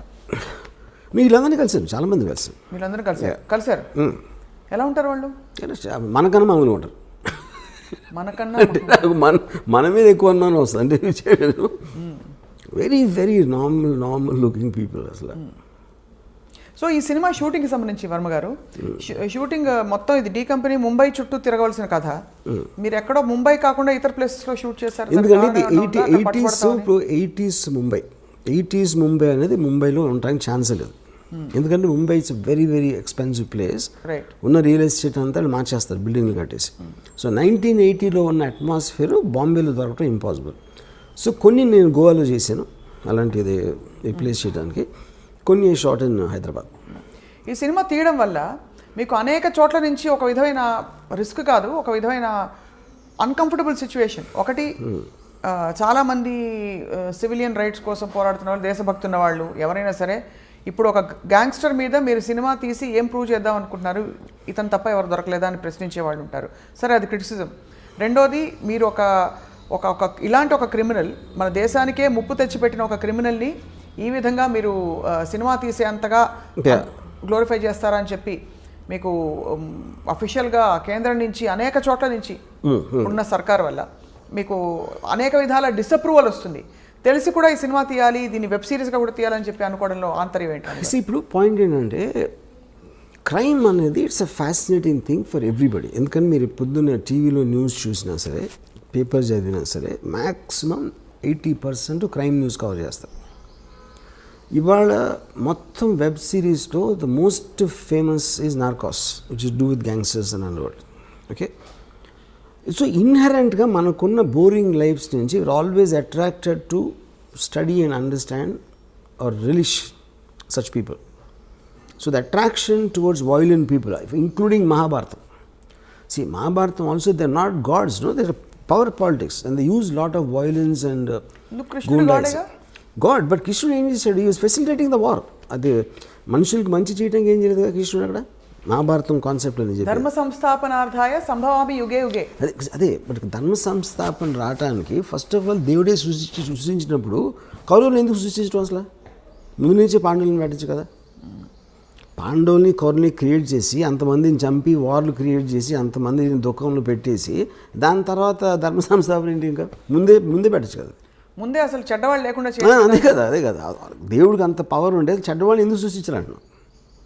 అంటే ఇలా జరిగితే ఇలా ఉంటాయి పర్యవసానాలని మనిషికి చెప్పడానికి ఈ యుగంలో చెప్పాల్సిన అవసరం ఉంది, ముందు నుంచి మంచి పేరు అయిపోయింది కదా పని. సో మీరైతే మహాభారతాన్ని కూడా జస్టిఫై చేయట్లేదు ఇక్కడ. Mahabharatam is just about power politics. Ramayanam can have a moral thing, తమ్ముడు అన్నని గౌరవించాలి, భార్యని ఇలా చూసుకోవాలి, పరిస్థితిని చూడకూడదు, ఇలాంటి కొన్ని మారల్ ఆస్పెక్ట్స్ అనేది రామాయణంలో ఉన్నాయి. I don't think Mahabharatam is anything to do with that. Mahabharatam అయితే so what are you trying to say, Mahabharatam కూడా ఒక విధమైన Mahabharatam is about power politics. So you see more like it is like an underworld. అంటే underworld అంటే ఏంటి మీకు చెప్పేది, ఇప్పుడు ఆ టైంలో ఫ్యూడల్ వ్యవస్థలో రాజులు ఉన్నప్పుడు డిక్టేటర్షిప్స్, ఎవరికి బలం ఉంటే వాడే గెలుస్తాడు. సేమ్ థింగ్ క్రైమ్ ఆర్గనైజేషన్లో కూడా బలం plays a big role in that. It's about violent physical power. మీరు సివిలైజ్ సొసైటీ వచ్చినప్పుడు లాస్ ఉంటాయి, రూల్స్ ఉంటాయి, వాటి బట్టి నడుస్తాం. కాబట్టి ఏ ఒక్క వ్యక్తికి అంత పవర్ ఉండకూడదు అనే దాంట్లో ఒక ప్యారలల్ సిస్టమ్స్ వస్తాయి. అప్పుడు under world main thing. Mahabharatam టైంలో ఫ్యూడల్ టైం, మహాభారతం అని ఒకటే అంటలేదు, రాజుల టైంలో బలం ఉన్నోడిదే రాజ్యం అన్నదానికి ఒక క్రిమినల్ ఆర్గనైజేషన్కి ఏమి డిఫరెన్స్ లేదు. సో మొత్తం మీద వర్మ గారు ఈ సినిమా కాస్టింగ్లో కానీ కీలకమైన పాత్రధారుల్లో మీరు ఏమన్నా ప్రత్యేకమైన బాడీ లాంగ్వేజ్ ఇవన్నీ స్టడీ చేయడానికి మీ రీసెర్చ్ కానీ ఎక్కడి నుంచి దొరికింది? బికాస్ దావుద్ ఇబ్రాహీంకి సంబంధించి ఒకటో రెండో ఫోటోలు తప్ప ప్రపంచం ఆయన చూడలేదు సరే. అండ్ ఇంకొక సూట్ సరే, ఇది అయ్యాక రెండో సూటి ప్రశ్న. సో మీరు ఎక్కడి నుంచి చేశారు ఈ రీసెర్చ్ అంతా కూడా to make people believe that this is perhaps what Dawood Ibrahim look like? See anybody, ఒక మనిషి ఫర్ ఎగ్జాంపుల్ నేను when I did on Veerappan, you know నేను సినిమా తీసే టైంకి వీరప్పన్ పోయి ఆల్రెడీ 10 ఏళ్ళు అయిపోయాయి ఆర్ మోర్. సో ఏది మీరు చేసినా in the research most authentic sources మీకు సాధ్యమైనంత వరకు. ఇప్పుడు నిజం అనేది బిలీవబుల్గా ఉండాలి. నిజం అనేది ఎవరికి తెలియదు ఎప్పటికీ, ఎందుకంటే మీరు ఆ టైంలో మీరు లేరు, అది చేసినప్పుడు మీరు లేరు. అలాంటప్పుడు మీరు రిపోర్ట్ చేసిన, ఒక కథ రాసిన, ఒక కాలం రాసిన, సినిమా తీసిన, the way your piecing it together it should sound truthful, you know. So ఇప్పుడు నేను సపోజ్ 5 అడిగిన అనుకోండి దావుద్ ఇబ్రాహీం గురించి, 5 వర్షన్స్ చెప్తున్నారు అతను ఎలాంటి అతను. ఒక 3 చెప్పండి మాకు. అంటే ఒకడేమో అసలు నాకు అది చాలా పిరికోడు అండి, మీడియా చేసింది, అసలు అది ఏమీ లేదు అని చెప్పాడు ఒకడు. ఇంకోడు అంత తెలివైనడు అసలు ప్రపంచంలో ఉన్నాడు అని చెప్పాడు ఒకడు. ఇంకోడేమో అసలు తన చేతికి మట్టకుండా చేస్తాడు, అసలు చాలా పెద్ద మ్యానిపులేటర్ అని చెప్పాడు. ఇంకోడెవడో అసలు అంత దావుద్ ఇబ్రాహీం పేరు మీద చేశారని వేరే వాళ్ళు, అతని అమాయకుడు అని చెప్పాడు. ఇంకోడేమో అసలు అంతకన్నా డేంజరస్ మనిషి అసలు ప్రపంచంలో అని చెప్పాడు. సో ఈ 5 వేరే పాయింట్స్. నా పాయింట్ ఏంటంటే అతను ఈ 5 కాకపోవచ్చు, 5 కూడా అవ్వచ్చు, ఏది డిపెండింగ్ ఆన్ ద టైం. ఎవరు ఏ పరిస్థితిలో కలిశారు, ఎప్పుడు కలిశారు అన్న దాని మీద మనకి మనుషుల మీద ఇంప్రెషన్స్ ఫామ్ అవుతాయి. అవును, కరెక్ట్. మీరు క్యారెక్టరైజేషన్ ఇస్తున్నప్పుడు ఎవరేం చెప్పినా కూడా దావుద్ ఇబ్రాహీం గొంతు సన్నగా ఉందనుకోండి, క్యా బేటా కైసా హై అని ఉందనుకోండి, ఒక పెద్ద గ్యాంగ్స్టర్ని మీరు అలా చూపించలేరు, గంభీరంగా చూపించాలి. ఒకలాంటి ఒక లుక్, ఒక విధమైన ఏం చెప్పాలి, ఒక హీరోయిక్కి కల్పించక తప్పదు. ఎందుకంటే మనకు తెలిసిన దావుద్ ఇబ్రాహీం ఆయన చాలా గ్లామరస్, పార్టీ లవింగ్ పర్సన్ అని రకరకాల విషయాలు తెలుస్తుంటాయి. సో ఇవన్నీ ఎలా మీరు సమకూర్చారని అది సిద్ధం చేయి. అప్పుడు మీరు మాట్లాడుతున్నప్పుడు ఎవరితో అయితే మీరు మాట్లాడుతున్నారో వాళ్ళు చెప్పే డీటెయిల్స్ కొన్ని ఉంటాయి. ఆ డీటెయిల్స్ ఎవరు మామూలు వాళ్ళు ఎవరు చెప్పలేరు డైరెక్ట్గా. ఉదాహరణకి నేను ఈ అప్పా చాచాని, ఈ సాబిర్ని చంపేసినప్పుడు ఫాదర్ ఎట్లా రియాక్ట్ అయ్యాను. ఫాదర్ హెడ్ కానిస్టేబుల్, చుప్చాప్ కోనే బయటికి అయినా, జస్ట్ రూమ్లో మూల కూర్చుని ఉండిపోయాలి. ఎందుకంటే దొంగ ఏరియాలో జరుగుతూనే ఉంటాయి దాన్ని. ఇప్పుడు రూమ్లో మూల కూర్చుంటాం అనే డీటెయిల్ నాకు చాలా ఇంట్రెస్టింగ్ అనిపించింది. సెంటర్లో రూమ్ మధ్యలో కూర్చుంటానికి, మూల కూర్చోటానికి ఏదో ఒక తేడా ఉంది అక్కడ, యూనో. అంటే ఆల్మోస్ట్ ఎవరి దారిలోకి రాకుండా ఆయన ఒక్కరే కూర్చుని. ఓకే, సో ఆ పాయింట్ ఏంటంటే అప్పుడు చెప్పే విధానంలో ఇలాంటి డీటెయిల్స్ తోటి మనకి ఒక ఇది వస్తుంది, యూనో. ఇప్పుడు వీరప్పన్ గురించి నాకు ఒక పోలీస్ ఆఫీసరు ముద్దుమలై ఫారెస్ట్లో ఎప్పుడు కలిసినప్పుడు చెప్పాడు, సరే వీరప్పను పులి మీద తిరుగుతూ ఉంటాడు అని చెప్పాడు. ఆ మాట చెప్పగానే మనకు ఫస్ట్ పోతుంది. ఎవరు అతను అక్కడ లోకల్ మనిషి, పోలీస్ ఇన్స్పెక్టరు, అయినా కూడా వీరప్పన్ పులి మీద తిరుగుతాడంటే అది ఒకవేళ నిజంగా తిరిగినా మనం నమ్మం. సో నిజం అనేది నమ్మబుల్గా ఉండాలి, అంతేగాని అది నిజమని కాదు బేసిక్గా. దాని తర్వాత మీరు డాట్స్ కనెక్ట్ చేస్తారు. డాట్స్ కనెక్ట్ చేయటువంటి మీనింగ్ ఏంటంటే, అంతకుముందు ఎప్పుడూ చెయ్యని వాడు సడన్గా ఇది ఎలా చేశాడు, దీనికి దానికి మధ్య ఏం జరిగింది అని ఒక వర్షన్ ఉండొచ్చు, ఏం జరిగి ఉంటుందని మీ ఇమాజినేషన్ ఉంటుంది. ఆ ఇమాజినేషన్ మీరు అవతల వాళ్ళకి చెప్పినప్పుడు అవునేమో అని ఆడు అంటాడు ఒకసారి. ఎందుకంటే ఇప్పుడు నేను ఉన్నాను అనుకోండి, కొంతమంది అని జీనియస్ అంటారు, కొంతమంది ఏమో పెచ్చోడు అంటారు, కొంతమంది అసలు ఏంటి ఏం ఆడుతాడు ఆడే వాగుతాడు ఏదో అంటారు. But the point is, like ఇందాక నేను చెప్పినట్టు మనలో ప్రతి ఒక్కరికి అలా వేరే వేరే వర్షన్స్ ఉంటాయి. Right. So finally we will decide to believe one version and that will be your film is that will be the truth. Yeah. But ఇతర విషయాలు దావుద్ ఇబ్రహీం వ్యక్తిగత జీవితం గురించి మీరు వీరప్పన్కి ప్రేమ కథ పెట్టారు. ఇప్పుడు ఈ సినిమాలో కూడా అలాంటి ప్రేమాయణాలు with his family. Because Dawood is a very woman man and he had affairs with a lot of women and yeah. He had affairs. ఎక్కడో మధ్యలో రకరకాల పుకార్లు వచ్చేవి. బాలీవుడ్లో కూడా ఆయనకి చాలా రిలేషన్షిప్స్ అఫేర్స్ ఉన్నాయి పుకార్లేం కదా ఉన్నాయి. He actually was living with Mandakini, married Mandakini for nearly for 10 years. Yeah. What was the last time we heard of Dawood Ibrahim in, అంటే ఆయన జాడలు కానీ? We are hearing it now, right now. Yes. Because of the Sachin Vajay connection. Yes. Yeah. Yes. So మరి ఈ టైంలో ఇంత సున్నితమైన ఈ విషయం మీద మీరు సినిమా తీస్తే మిమ్మల్ని దేశద్రోహి అని ఎవరన్నా అంటే ముద్ర వేస్తే మీరు ఒప్పుకుంటారా? అదే ఇప్పుడు ఫస్ట్ ఆఫ్ ఆల్ దేశంలో దావుద్ ఇబ్రాహిం ఏం చేశాడు అని ఎవరికి తెలియదు. ఫస్ట్ మనకు ఒక ఫ్యాషన్ అయిపోయింది మాట్లాడితే దావుద్ ఇబ్రాహిం అని చెప్పడం. మీరు చెప్తే నమ్మరు, Dawood Ibrahim most wanted criminal in India for last 30-40 years. Okay, actual ఉన్న కేసులు రెండే. What are the two cases? ఒకటేమో సమద్ ఖాన్ అని ఒక మర్డర్ జరిగింది. సమద్ ఖాన్ని 4-5 కలిసి చంపారు, దాంట్లో దావూద్ ఉన్నాడు అనేది ఒక ఎలిగేషన్ ఉంది ఒకటి. రెండోది 93 బ్లాస్ట్. ఎస్, 93 బ్లాస్ట్లో accuse number 1 Bombay police charge sheet ప్రకారం 13 years ట్రయల్ జరిగిన తర్వాత ఒక్క విట్నెస్ కానీ ఒక సర్కమ్స్టాన్షియల్ ఎవిడెన్స్ కానీ మటీరియల్ ఎవిడెన్స్ కానీ దొరకలేదు దావూద్ని లింక్ చేయడానికి. కానీ దావూద్ ఇంకా క్రిమినల్. ఎందుకు? అతను సమన్స్ ఆన్సర్ చేయలేదు కాబట్టి. సో ఇప్పుడు అతను వస్తే నేనే చేశాను అన్న ఒక ఎవిడెన్స్ ఉంది, కానీ ఇంకో కౌంటర్ ఎవిడెన్స్ అనేది ఇంపాసిబుల్ సృష్టించడం. సో ఒకవేళ తను వచ్చి లొంగిపోతే ఇమీడియట్ వదిలేసి వస్తుంది. ఓకే, వాళ్ళు ఏదో డీలే చేస్తారు ఇలాంటివన్నీ చేసి, బట్ తను రావాల్సిన అవసరం లేదు. సో బేసిక్గా మనం ఎంతసేపు తాగుతాం పెద్ద క్రిమినల్ ఏం చేసిండే ఎవరికి తెలియదు. కానీ ఏ క్రైమ్స్లో ఆయన actually involved other than all this? See నాకు పర్సనల్గా నా రీడింగ్ ఏంటంటే, is a highly intelligent guy and he used crime in the beginning days to become legitimately successful. So తను దుబాయ్ షిఫ్ట్ అయిపోయిన తర్వాత ఈ కసినోస్ లేకపోతే హోటల్స్ ఇలాంటివన్నీ లీగల్ బిజినెస్ స్టార్ట్ చేసి ఈ was living very posh cars and big bungalows and షేక్ తోటి లంచ్ చేసాడు, దుబాయ్ షేక్ తోటి. యూనో ఆ స్టేజ్కి వెళ్ళిన తర్వాత అసలు క్రైమ్ చేయాల్సిన అవసరం లేదు. ఎవరైనా క్రైమ్ ఎందుకు చేస్తారు? There has to be some reason for to do that. Already తన సక్సెస్ 1986లో వచ్చిన తర్వాత why would be indulging in it? అలా చూస్తే అంటే పవర్కి అంత ఉంటుందా? అంత ఉండదు. కానీ అదే అంత కానీ దాని తర్వాత if is legally making hundreds and thousands of crores, why would you do these cheap things like 50 lakhs? అంటే కిక్ కాదా? Is it not I mean that kind of getting that kind of power? Power ని అవసరానికి వాడుకోవడం కూడా తప్పే. But what is ఇప్పుడు two different things. 93 before people used to take pride. బాయ్ को जानता हूँ, బాయ్ని డిన్నర్ भी बुलाया. ఈ పెద్ద వాళ్ళందరూ actually they use to flaunt their connections. Because అప్పుడు అండర్ వరల్డ్ ఏంటంటే it was more like a ఒక ఫ్లాంబాయింట్ థింగ్. గొడవైనా ఇంటర్నల్ గ్యాంగ్ వార్ఫేర్ అలా ఉండేది, కానీ జనాలు బయట మీదకి వచ్చారు కదా. ఇప్పుడు 93లో టెర్రరిస్ట్ యాంగిల్ జరిగింది.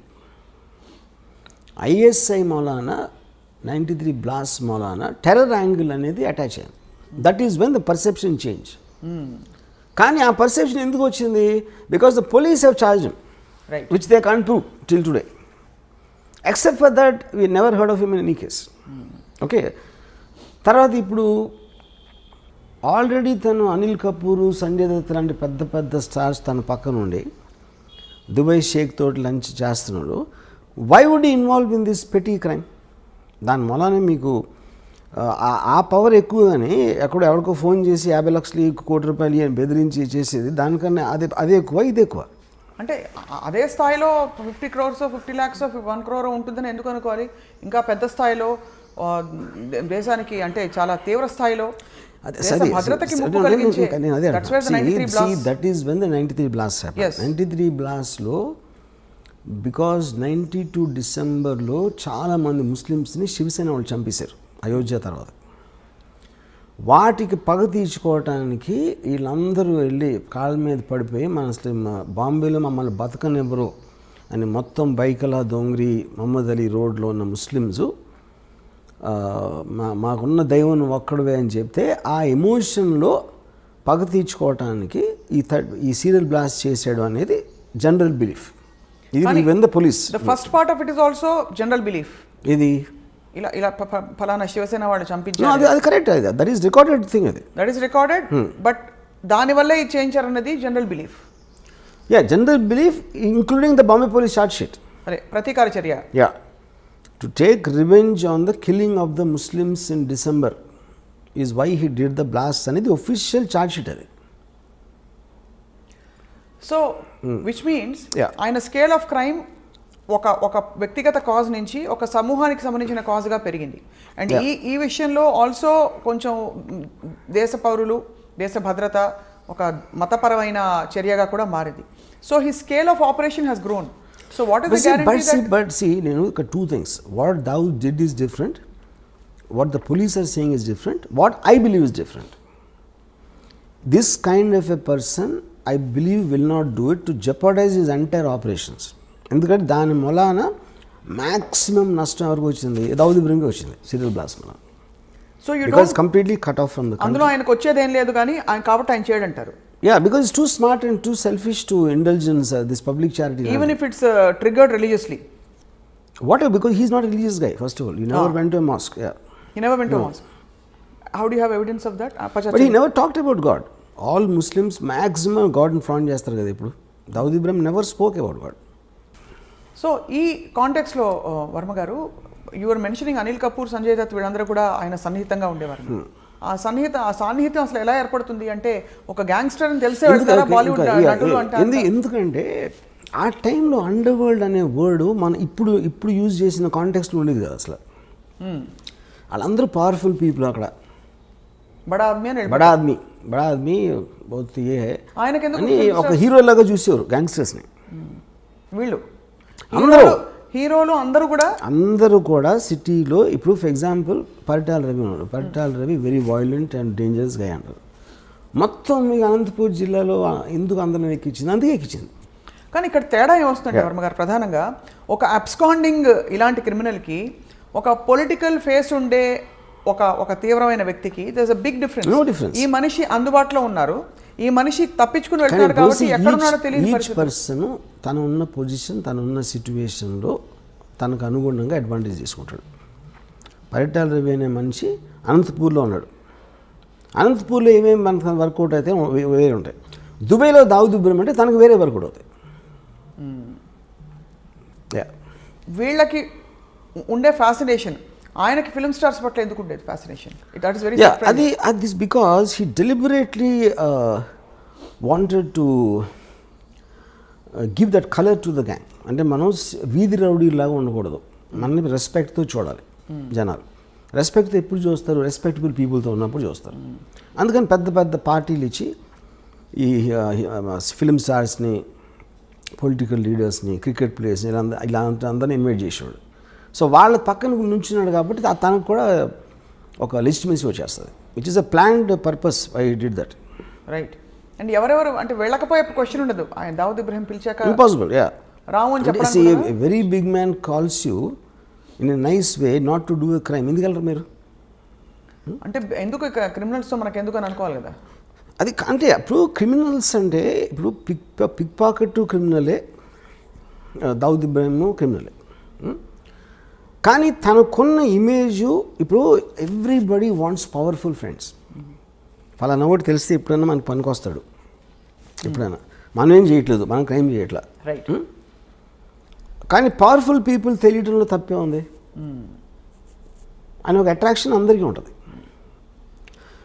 ఎప్పుడు అది పోయింది? 93 బ్లాస్ట్ తర్వాత పోయింది. Because that was murder of public innocent people. That was a terror incident.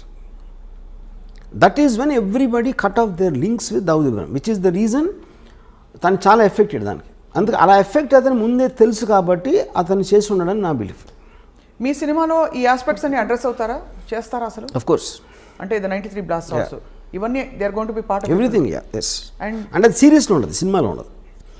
సినిమాలో 1982-82 మధ్యలో ఉంటుంది స్టోరీ. సో ఎమర్జెన్స్ వరకు మీ సినిమా, ఆ తర్వాత జరిగిన కార్యకలాపాలు అన్ని సిరీస్, అవన్నీ సిరీస్లో ఉండబోతున్నాయి. So how are you going to, అంటే ఇప్పుడు ఎంత మీరు నార్కోస్ లాంటివి చూసినా ఇది ఒక రియల్ లైఫ్ సంఘటన, అందులో మన దేశానికి సంబంధించిన సంఘటన. సరే మీరు దేశభక్తి ఉందే లేదు అని చెప్పినా కూడా ఎక్కడో అక్కడ మీకు కొంచెం ఉంటుంది కదా, అంటే ఒక విధమైన concern. How are you going to justify making series on this? I am not telling first of all justifying that Dawood Ibrahim is good for the country or bad for the country. జరిగిన journal చూపెడతాను. Then it's up to the people. ఇప్పుడు నేను మన దేశానికి స్వాతంత్రం తెచ్చింది దావుద్ ఇబ్రాహిం చెప్పట్లేదు కదా నేను. What exactly he's I'm showing that. Right. It like a documentation of a full story, correct story that shook up the entire country at one point of time. Right. Ram Gopal Varma గారు, దావుద్ ఇబ్రాహింని ఎప్పుడైనా కలిసే అవకాశం కానీ ఆలోచన కానీ మీకుందా? ఆయనకు ఈ సినిమా తర్వాత ఉంటుంది అనుకుంటారా? I don't think so. ఎందుకంటే Dawood Ibrahim is a highly secretive person. Last మరి ఆ సీక్రెట్స్ అని మీరు బయట పెట్టేస్తున్నారు కదా ఈ సినిమాలో. కాదు, నేను తను ఇప్పుడు ఇంటరాక్షన్ నేను చెప్పేది 35 yearsలో తన ఒక ఫోటో బయట రాలేదు. ఎందువల్ల అంటారు? అది I'm very surprise actually. And ఒక వీడియో క్లిప్ కానీ ఒక ఫోటో కానీ. And also you're wrong in saying that people are searching for him. That's not true. ఒక పాయింట్ ఏంటంటే he is under another name in Pakistan. ఇప్పుడు ఇండియాకి పాకిస్తాన్కి ఎక్స్ట్రడిషన్ ట్రీటీ లేదు. సో ఇప్పుడు ఫర్ ఎగ్జాంపుల్ తౌబిష్ అని ఒక ముస్లిం ఉన్నాడు అనుకోండి కరాచీలో, వాడు అక్కడే క్రైమ్ చేసి ఆడు వచ్చి హైదరాబాద్లో ఉన్నాడు అనుకోండి, మనం పట్టించుకుంటాం. మనం పాకిస్తాన్లో ఎవడో ఏదో చేస్తే మనం ఇప్పుడు క్రైమ్ అనేది ఇప్పుడు జ్యూరిస్డిక్షన్ మన దగ్గర ఉండి మన దగ్గర ఉన్నప్పుడు క్రైమ్ చేయాలి. సో ఎవరు చూడడం లేదంటారు? ఎవరు చూడలేదు.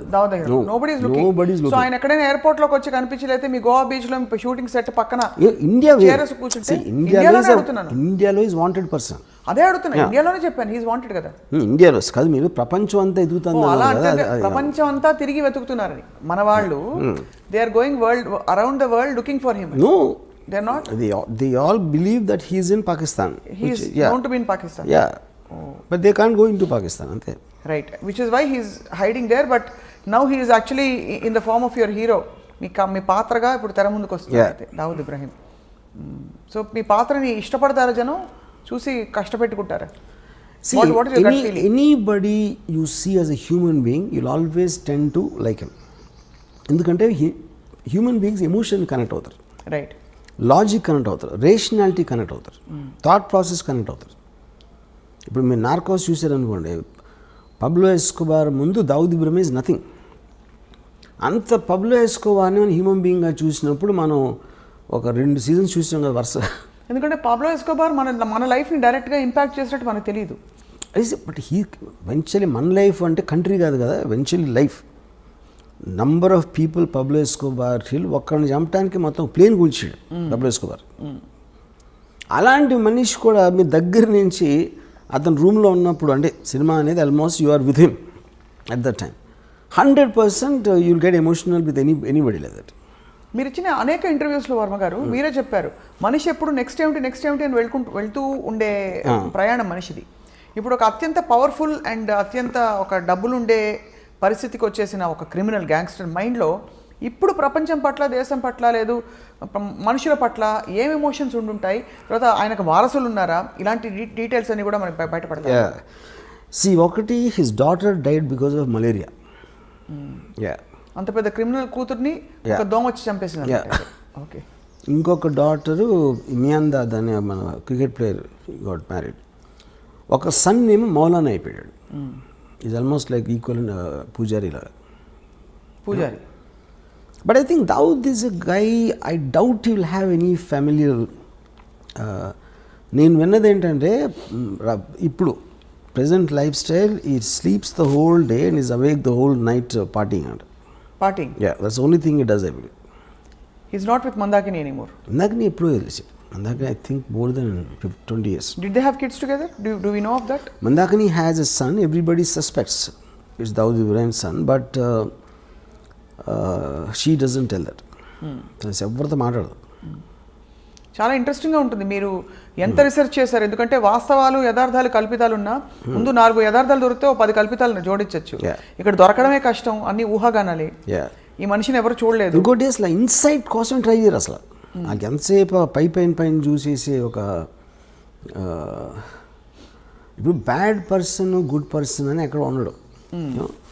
బ్యాడ్ పర్సన్ అంటే ఎందుకు బ్యాడ్ అయ్యాడు తెలుసుకోకుండా బ్యాడ్ అంటాం అనేది ఇట్స్ వెరీ సూపర్ఫిషియల్ జడ్జ్మెంట్. కానీ ఎందుకు బ్యాడ్ అయినా కూడా దేశద్రోహంలో కానీ మనుషుల్ని చంపడంలో కానీ పాల్పడితే ఖచ్చితంగా అది ఫస్ట్ బ్యాడ్ అనేయాలి. తర్వాత మనం బ్యాడ్ ఎందుకు అయ్యాడని పిహెచ్డి చేసుకోవచ్చు. కానీ అన్నది that is what I'm saying. ఇప్పుడు క్రైమ్ అని లీగల్ సిస్టమ్ ఉన్నదే ఎందుకు, టోటల్ సొసైటీకి ఉన్న ఒక కంబైన్డ్ గుడ్ కోసం ఈ చేయకూడదు అని కొన్ని రూల్స్ పెట్టుకుంటాం. ఆ రూల్స్ని అధిగమించిన నుండి క్రిమినల్ అంటాం. That obviously is going to be. కానీ ఆ రూల్స్ని అడ్డు పెట్టుకుని వేరే వాళ్ళు they might do worse than that because they are smarter in different positions. అలాంటిది అవతల వాళ్ళు ఫీల్ అయినప్పుడు వాళ్ళు రిబెల్ అవుతారు. రిబెల్స్ అంటే ఏంటి? బేసిక్గా were thumbing the nose against the system. So వాళ్ళకి ఒక్కొక్కసారి పవర్ ఉండొచ్చు, వాళ్ళు బయటపడిపోవచ్చు, లేకపోతే జైల్లో ఉండొచ్చు. రైట్. సో ఇప్పటికే దాదాపు పెద్ద క్రిమినల్స్ అందరూ కవర్ అయిపోయారు వర్మ గారు. మీ సిరీస్ ఆఫ్ క్రిమినల్స్లో ఇంకెవరైనా మిగిలిన్నారా దావుద్ తర్వాత? ఉన్నారు చాలామంది. వాళ్ళందరూ మీ సినిమాలు తీస్తారైతే? నన్ను ఒకళ్ళు అడిగారు, మీరు డైరెక్టర్ అవ్వకపోతే గ్యాంగ్స్టర్ అయి ఉండేవారా అని. మీరు డైరెక్టర్ అవ్వకపోతే క్రిమినల్ గ్యాంగ్స్టర్ అయ్యేవారా అని. నేను I'm like A naturalist who studies wild animals. అందరూ మీకు జంతువులు, ఫారెస్ట్లో ఒక స్నేక్ ఉండొచ్చు, కోబ్రా ఉండొచ్చు, లేకపోతే టైగర్ ఉండొచ్చు, లయన్ ఉండొచ్చు. ఆ వైల్డ్ యానిమల్స్ స్టడీ చేయడం నాకు ఇష్టం. That doesn't mean I'm the wild animal. Okay.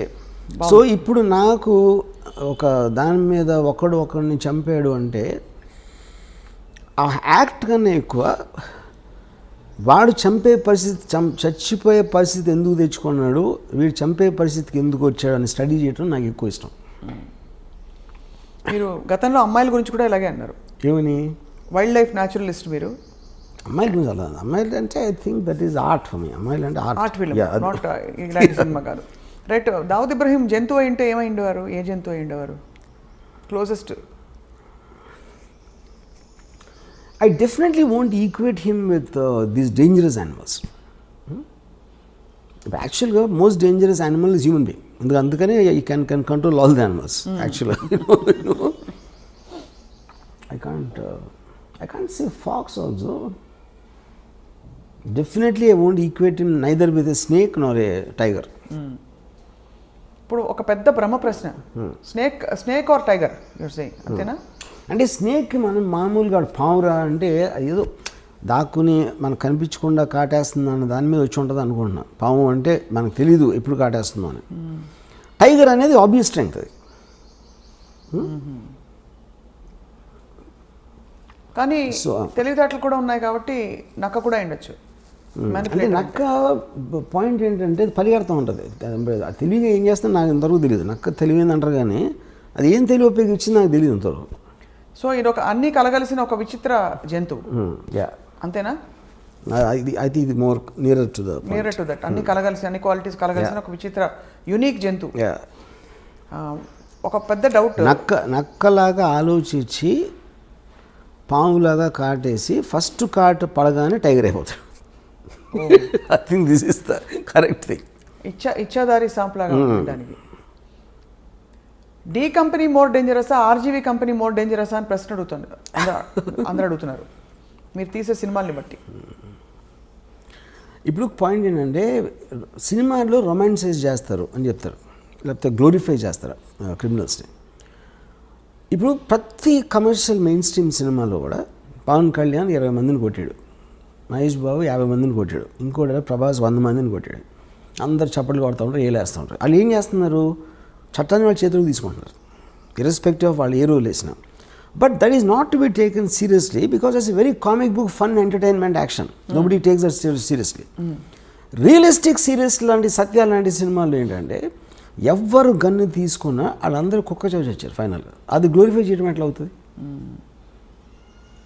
అది how am I romanticising? They all look very అంటే మామూలు మనుషులాగా చూపెడుతున్నాను. You are connecting to them, not getting inspired by them. Okay, so this is a connection, not an inspiration. Clearly you are connecting to all these people, all your gangsters. You understand. అంటే మీరు you will understand. ఇప్పుడు ఇందాక నేను concentration example అది చెప్పాను, right? అలాంటి పరిస్థితుల్లో మీరు గార్డ్గా ఉన్నా మీరు ఏం చేస్తారు, అది point.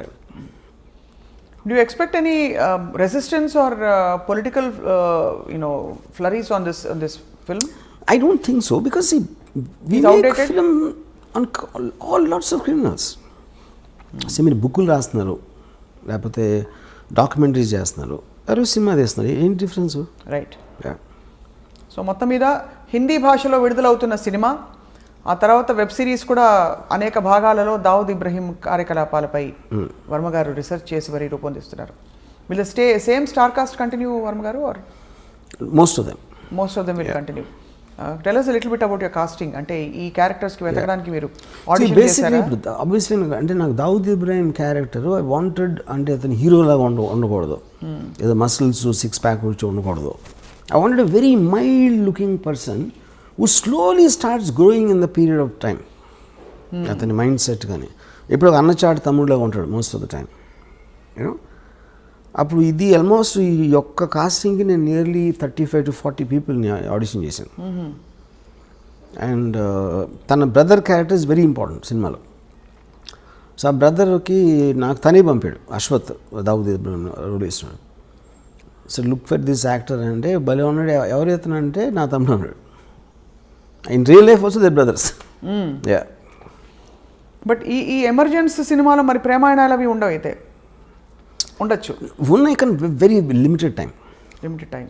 What is the focus? అంటే ultimately D company the movie that is going to release, దాని ద్వారా ఏం చెప్పదలుచుకున్నారు మీరు to the world? What is the one story your narrating? I think ఇప్పుడు ఫిల్మ్ అనేది ప్రైమర్లీ, ఇప్పుడు నేను శివ తీసినప్పుడు ఏం చెప్పదలుచుకోవాలా, సత్య తీసినప్పుడు ఏం చెప్పదలుచుకో, ఏ సినిమా అయినా it is something, storytelling is to create an interesting feel to the listener. ఇదే cinema it might be it's completely fictional. ఇప్పుడు గాడ్ ఫాదర్ ఉంది, godfather is based on Al Capone, right? Al కపోన్ ఎవరైతే నాకు తెలియదు, God father చూసినప్పుడు ఆ సినిమాగానే చూసాం. అమెరికాలో తెలుసు అల్ కపోన్ ఎవరు, you know. So this film might be seen by generation who never heard of Dawood Ibrahim. So they look at it like a story. So ఇప్పుడు మీరు స్టార్ట్ అయినప్పటి నుంచి మీకు ఒక క్యారెక్టర్స్తో జర్నీ చేస్తున్నారు. Whatever you feel will feel, అంతే. రైట్. సో వెయిట్ చేస్తున్నాం Varma garu, let's watch how D company is going to I won't say entertain, more like enlighten viewers about, అంటే ఇలాంటి ఒక మాఫియా, ఒక గ్యాంగ్స్టర్, ఒక అండర్ వరల్డ్ ఉండిందని చెప్పి. ఇప్పుడు కూడా అండర్ వరల్డ్ జాడలు ఎక్కడైనా కనిపిస్తాయి Varma garu? We don't know. ఇప్పుడు అండర్ వరల్డ్ ఏంటంటే there are things underworld dormant ఉంటుంది, లేకపోతే ఆపరేషన్. డార్మెంట్ అంటే మీరు ఏం చేయకపోతే డార్మెంట్, అది అప్పుడు లేదని చెప్పినాం ఉంది. ఇప్పుడు ఫర్ ఎగ్జాంపుల్ 1997-2005లో కోట్లు అడిగారు, 5 కోట్లు 4 కోట్లు ఎక్స్ట్రాక్షన్. ఇప్పుడు 10 లక్షలు 20 లక్షలు అడుగుతారు. సో 10 లక్షలు 20 లక్షలు అడిగినప్పుడు ఏదో సెటిల్ చేసి ఒక 5-10 ఇచ్చేస్తారు. ఎందుకంటే 5-10 కోసం మళ్ళీ మనం పోలీస్ కంప్లైంట్ ఇచ్చి ఇది అది చేయాలి, ఆ తలనొప్పులు ఎందుకు రాని, అప్పుడు ఆ విషయాలు బయటికి రావు. ఆ బయటికి రానప్పుడు మనకి అండర్వరల్డ్ లేదనిపిస్తుంది. అదొక పాయింట్. రెండోది, ఎప్పుడైతే మీకు సొసైటీ అడ్వాన్స్మెంట్ పెరిగిన కొద్దీ ఆటోమేటిక్గా ఆర్గనైజ్డ్ క్రిమినల్ సిండికేట్స్ పనిచేయవు. ఇప్పుడు 1920s ప్రొహిబిషన్ టైంలో వచ్చింది అమెరికాలో మాఫియా. ఆల్మోస్ట్ 1970కి అయిపోయింది అది. 1970 నుంచి అమెరికాలో మాఫియా అనేది లేదు అసలు. సేమ్ థింగ్ ఇండియాలో 90s తర్వాత ఇంతవరకు కొత్త గ్యాంగ్స్టర్ అనేవాడు రాలేదు. ఆవిడ 1995 ముందు వరకు వచ్చారు, కానీ 95 తర్వాత లాస్ట్ 20 yearsలో you not seen. But what is the reason? Police వ్యవస్థ ఇంకొంచెం పటిష్టం. Yes of course 100%. అంటే ఇంకోటి మీకు బ్రాండ్ నేమ్ రావడానికి కష్టం ఇప్పుడు. బ్రాండ్ నేమ్ ఇండిపెండెంట్గా పేరు లేకుండా ఆయన క్రైమ్ చేయొచ్చు, కానీ డి కంపెనీ ఫలానా, దావుద్ ఇబ్రహీం ఫలానా, అబూ సలీం ఫలానా, చోటా షకీల్ అనేది అది సేమ్ రీజన్. ఫ్యాక్షనిజం కూడా అంతరించిపోవడానికి అదే కారణం. As much as it's unrelated. Yeah, నిన్న ఇక్కడ మేరీపట్నం దగ్గర జరిగిన హత్య చూసారా? నేను చూడాల. Brutal murder. ఇద్దరు లాయర్లు ఒక 2 వారాల క్రితం మర్డర్ అయ్యారు. అది రోడ్డు మీద చూసారా? అవును. అంటే వన్ వండర్స్. ఇప్పుడు కూడా అదే సిమిలర్. ఒక పవర్ స్ట్రగుల్లో ఒక వ్యక్తి వచ్చి, అఫ్ కోర్స్ అర్ధరాత్రి జరిగింది ఇది, ఇంకో వ్యక్తిని తలపై కటా కటా కటా కర్రేసి కొట్టేసి, అండ్ పొలిటికలీ కనెక్టెడ్ అని వినికిడి వస్తే ఇంకా అఫ్ కోర్స్ ప్రాథమికంగా బయటపడుతున్న విషయాలు. బట్ జస్ట్ నాకు ఇంకోటి ఏంటంటే, ఇప్పుడు లాస్ట్ ఫ్యూ ఇయర్స్లో ఈ రోడ్ల మీద చంపడం అనేది ఎన్నోసార్లు చూసాం. టూ మెనీ అయిపోయాయి. కానీ నా ఉద్దేశం అది ఎప్పుడు జరుగుతుంది, ఇప్పుడు సెల్ ఫోన్లు మనం తెలుస్తున్నాయి మనకి అని నా ఫీలింగ్. ఇంత దారుణంగా ఎప్పుడు జరిగాయి వర్మ గారు? సెల్ ఫోన్ వీడియోస్ మూలన మనకు తెలుస్తుంది. యాక్చువల్గా ప్రతి ఓడి చేతిలో వీడియో తీసేసే పరికరం ఉండటం వలన ఈ బయటకు వస్తున్నాయి. అంతకుముందు ఇలాగే జరుగుతుంది, అది ఉండి కొత్తగా రోడ్డు మీద చంపుదాం అని ఒక fresh batch of thinking. I doubt that is the point. చాలాసార్లు మర్డర్స్ ఎప్పుడు మీ దారిలో ఉన్నప్పుడు, ఎందుకంటే మీ ఇంట్లో ఉన్నప్పుడు ఎక్కడికి వెళ్తున్నప్పుడు కాకుండా ఈ రోడ్లో వస్తాడు అన్న ప్లానింగ్స్ చాలా ఎక్కువ ఉంటాయి. చాలా ఫ్యాక్షన్ మర్డర్స్ కూడా జరిగినాయి, అదే అండర్ వరల్డ్ కూడా అదే జరుగుతాయి. I think it is cell phones which are making us feel ఏదో ఈ మధ్యన స్టార్ట్ అయినాయి అన్నట్టు. రైట్. యా, వర్మ గారు మీరు పాడిన పాట మా కోసం బిఫోర్ వి వైండ్ అప్, చాలా ఫిలసాఫికల్ పాట, కత్తులతో సావాసం తర్వాత. हम आते हैं खाली हाथ, जाते हैं खाली हाथ. అది అంతే ఫిలసాఫికల్గా డీప్గా పాడారు. No but it is actually quite surprising to see. ఒక సీరియస్ సబ్జెక్ట్కి మీరు ఎంత ఆబ్జెక్టివిజం, ఎక్కడ ఎమోషన్ ఇంటర్ఫియర్ కాకుండా ఆబ్జెక్టివ్గా ఒక కథని కథగా చూసి, ఒక వాస్తవాన్ని ఎన్ని అవాంతరాలు, సవాళ్ళు, క్వశ్చన్స్, క్రిటిసిజం వస్తాయని తెలిసి కూడా మీరు నేను చేసేది చేసి తీరుతానని చెప్పి మరొకసారి ప్రూవ్ చేశారు. సో ఈ సినిమా అదే స్థాయిలో ఉంది. సో నేను ఇందాక చెప్దామని మర్చిపోయాను. నాకు ఇప్పుడు నేను క్రిమినల్ అవ్వలేను, ఇప్పుడు అవ్వను. కానీ క్రిమినల్ ఆర్గనైజేషన్ ఎవడన్నా పెడతానంటే నేను మంచి కన్సల్టెంట్ అవ్వచ్చు. Criminal organisation consultant. అప్పుడు ఎవరెవరు కాదు, ఏ గ్యాంగ్స్టర్స్ ఏ తప్పులు చేశారు అది మనకి రిట్రాస్పెక్ట్లో చూసాం కాబట్టి ఆ కారణాలు అర్థమైనాయి. కాబట్టి ఇలాంటివి చేయకుండా ఉండాలి, ఇలాంటి సజెషన్లు. అలా కాకుండా పోలీసులకి ఇవ్వచ్చు కదా సలహాదారుగా, సలహాలు పోలీసులకి ఇవ్వచ్చు కదా. అంటే కాదు, ఫస్ట్ ఆఫ్ ఆల్ పోలీసు కూడా ఇస్తాం. పాయింట్ ఏంటంటే పోలీసులు క్రియేట్ జరిగేది క్రిమినల్ ఆర్గనైజేషన్. ఇప్పుడు ఎవడో కొత్తగా కూడా కంపెనీ పెడదాం అనుకుంటున్నాడు, వాడు కన్సల్టెన్సీకి వెళ్తాడు. ఎందుకంటే కన్సల్టెన్సీ ఇలాంటి కంపెనీలు ఎన్నో ఉన్నాయి, వాడి హిస్టరీ ఏంటి, బ్యాక్గ్రౌండ్, ఆ మటీరియల్ అంతా ఆడి దగ్గర ఉంటుంది. ఆడు చెప్తాడు ఏది చేయాలి చేయకూడదని ఏదో సలహాలు వేస్తాడు, which is why it's called consultancy. అది నేను మంచి కన్సల్టెంట్ అవుతాను, కొత్తగా ఎవడన్నా దావుద్ ఇబ్రహీం అవుదాం అనుకుంటే అని. మీరు ఆ సేవల్ని మీరు అందించడానికి సిద్ధంగా ఉన్నారు ఈ రీసెర్చ్ అంతా చేసిన తర్వాత. మీరే ఎందుకు పెట్టరు అసలు? That's the whole point. My interest is to study the criminal psychology. తలకాయ నొప్పని చేయరా అంటే అవన్నీ సరే. And I believe it doesn't work. First of all, crime doesn't work 99.9% of the time. ఏదో ఒకళ్ళు ఇద్దరు సక్సెస్ఫుల్ అయిపోయి బయటకు వచ్చేయడానికి ఛాన్స్ ఉంది, కానీ all of them will either die or end up in jail for sure. And you don't like both? Yeah, why should I rather study them and make films. Yeah, so మీరు వాళ్ళకంటే తెలివైన వారు, వాళ్ళ కథల్ని వాడుకుని మీ ఇష్టం వచ్చిన పద్ధతిలో మీరు సినిమాలు తీసి you're making money, making a name for yourself, and creating a controversy and remaining in the center of things when the actual criminal who gave you the story is not around. Yeah. So most తెలివైన model Ram Gopal Varma గారిది. Yes. Yes sir. So on that note, criminals వేరే వాళ్ళ మీద బతుకుతా ఉంటే నేను criminals మీద బతుకుతున్నా. అదే Yeah. అదే దిగులు వస్తుంది మీ ఇన్ఫాక్ట్ సినిమాలో. నాకు ఎవరంటే వై దావుద్ ఇబ్రహీం అంటే because I owe my living to him అని చెప్పి. దావుద్ ఇబ్రహీం అనేవాడు పుట్టకపోతే నేను గ్యాంగ్స్టర్ సినిమాలు చేయగలిగి ఉండదు. గ్యాంగ్స్టర్ సినిమాలు చేయలేకపోతే అసలు నాకు starting from Siva to Satya to company to D company అన్నిటికీ ఆయన ఒక్కడే స్ఫూర్తా? Underworld came from him. No, అది నా పాయింట్. సో ఫస్ట్ మీ క్రిమినల్ ఇన్ఫ్లుయెన్స్ మీ మీద ఆయనదే. మీ ఇంట్లో ఫోటో ఉంది, ఆయన పూజను చేసుకుంటారేమో అని. ఫోటో ఏంది, మొత్తం నా మైండ్ అంతా అదే ఉంది. మైండ్ నా హృదయంలో ఉన్నాడు. మీ హృదయంలో ఎవరో వచ్చి ఇప్పుడు మీ ఆఫీస్ మీద దాడి చేస్తారేమో అని భయంగా ఉంది. బాగా తెలుసు అని చెప్పేస్తారేమో మీరు. చాలా మంది నమ్ముతారు అది. నీకు తెలిసినా? యాక్చువల్లీ నేను ఇంకా నమ్ముతున్నాను. అంటే నేను ఇంకా నాకు ఎక్కడో లేలగా డౌట్ ఉంది. అంటే ఈ సినిమా తీయించినవి ఎలాగో ఎంప్లాయర్స్ ఎవరో తెలియదు కదా ఈ మోడల్లో. తెలీదు. ఎవరు పెట్టుబడి పెట్టించి ఆ చిన్న బుజ్జి సరదా వర్మ గారి చేత సినిమా తీయించుకుందామని సరదా తీర్చుకుంటున్నారేమో అని. సలీం ఫ్రూట్ అనే ఒక ఈజ్ యాక్చువల్లీ చోటా షకీల్స్ బ్రదర్ ఇన్ వాడు.